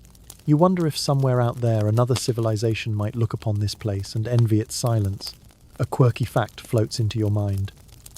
Scientists once speculated that if humans disappeared, our cities would vanish within a few thousand years, swallowed by vegetation. Steel would rust, concrete would crumble, glass would turn to dust. In a few million years, only faint traces of our presence would remain buried deep beneath layers of soil and stone. The earth remembers, but it forgives. It always moves on. You watch a young ape standing near the water. It lifts its face to the wind and closes its eyes as if feeling something sacred. Its chest rises and falls slowly, its fur rippling in the breeze. Behind it, the waves continue their eternal rhythm. You can see in its stillness a kind of wisdom, one that does not need words or technology. Maybe this is the peak of evolution, not intelligence but contentment. You close your eyes and listen. The ocean's pulse matches your heartbeat. The world hums quietly, complete. You think of everything that has happened in your absence, all that could have been and never was. Fire never tamed the dark. Cities never touched the sky. Music never filled the air. Yet somehow this world feels fuller than the one you left behind. Every sound, every breath, every shimmer of light carries purpose. Historians still debate whether humanity's disappearance would matter in the cosmic scale. Some argue that intelligence gave the universe meaning, that without thought existence is hollow. Others believe meaning is self-sustaining, woven into the structure of everything. Watching the waves, you begin to agree with the second view. The universe does not need witnesses. It is enough simply to exist. The apes move closer together as the sun climbs higher. They huddle briefly, exchanging soft sounds, then separate again. The older ones lead the young toward the trees, where fruit waits to be gathered. A few linger near the water, fascinated by their reflections. You see one reach out to touch the surface, the image rippling outward until it disappears. Perhaps it was curiosity, perhaps just play. Either way, it feels symbolic, a reminder that awareness always flickers, no matter the form. You walk along the beach, your footprints fading almost instantly in the wet sand. The tide will erase them soon, as it has erased every trace of your kind. Strangely, you find comfort in that. The world does not mourn you. It continues unbothered and beautiful. You bend down to pick up a small shell, holding it to your ear. The echo of the sea whispers inside, steady and endless. It sounds like time itself, patient and unhurried. The sun begins to sink, casting long shadows over the water. The apes climb the cliffs above the beach to settle for the night. Their silhouettes are outlined in gold. You stay below, watching the light fade. The colors shift from orange to pink to deep violet. The sky reflects in the tide pools, creating the illusion of infinite depth. It feels like standing between two worlds, sky and sea mirroring each other perfectly. As darkness falls, the stars appear once again, scattered like seeds across the heavens. You lie on your back, the sand cool beneath you, and watch them shimmer. There are no satellites, no planes, no artificial lights. Only the universe in its purest form. You feel small but not insignificant. You belong here just as every creature does. For the first time, you understand that belonging does not require dominance. It requires humility. The night grows colder, and the waves grow softer. You pull your knees to your chest and breathe deeply. The salt air fills your lungs, and the sound of the sea wraps around you like a lullaby. The apes have gone quiet now. The forest hums faintly in the background, the rhythm of life continuing as it always has. You think of everything you have witnessed, the fire that never burned, the tools that were never forged, the minds that almost awoke. It could have been a story of loss, but it is not. It is a story of balance. The earth has reclaimed itself, and in doing so it has become whole again. The stars drift slowly overhead. The tide creeps closer, the waves brushing gently against your feet. You close your eyes and let the sound fill your head. It feels like the heartbeat of eternity. The last dawn has faded into the first true night. The world will continue without you, but somehow that feels right. The silence is not emptiness. It is peace. You breathe one final time, the scent of salt and life lingering in your chest. The sea whispers, the forest sighs, and the stars shimmer above. Everything is exactly as it should be. The sound of the sea softens until it becomes a steady hum-like breath. The air cools, wrapping you in a gentle chill that feels almost like an embrace. The light fades completely now, and the last traces of color dissolve into darkness. The stars above remain bright, unblinking, as if keeping watch. You can hear the faint movements of the forest behind you, the distant rhythm of water against stone. Everything has slowed, even your heartbeat, matching the calm pulse of the planet. You let your thoughts drift as if they are leaves carried on a slow current. The edges of memory blur, and every image that lingers from your journey begins to fade softly. The faces of the apes, the quiet glow of fire that never stayed the songs of wind in the trees. Each memory releases its hold until all that remains is the feeling of peace. The world around you feels weightless. You sense the sand beneath your fingers, cool and fine. The sound of the sea rises and falls like a lullaby. Every wave carries a rhythm that soothes the edges of your mind. The stars begin to blur as your eyes grow heavy. You take one last breath, slow and deep, and feel it dissolve into the night. Everything fades to stillness. You are no longer separate from this world, but part of it, another heartbeat within its endless calm. The air, the water, the earth, they cradle you together in quiet harmony. Sleep comes easily now. Sweet dreams.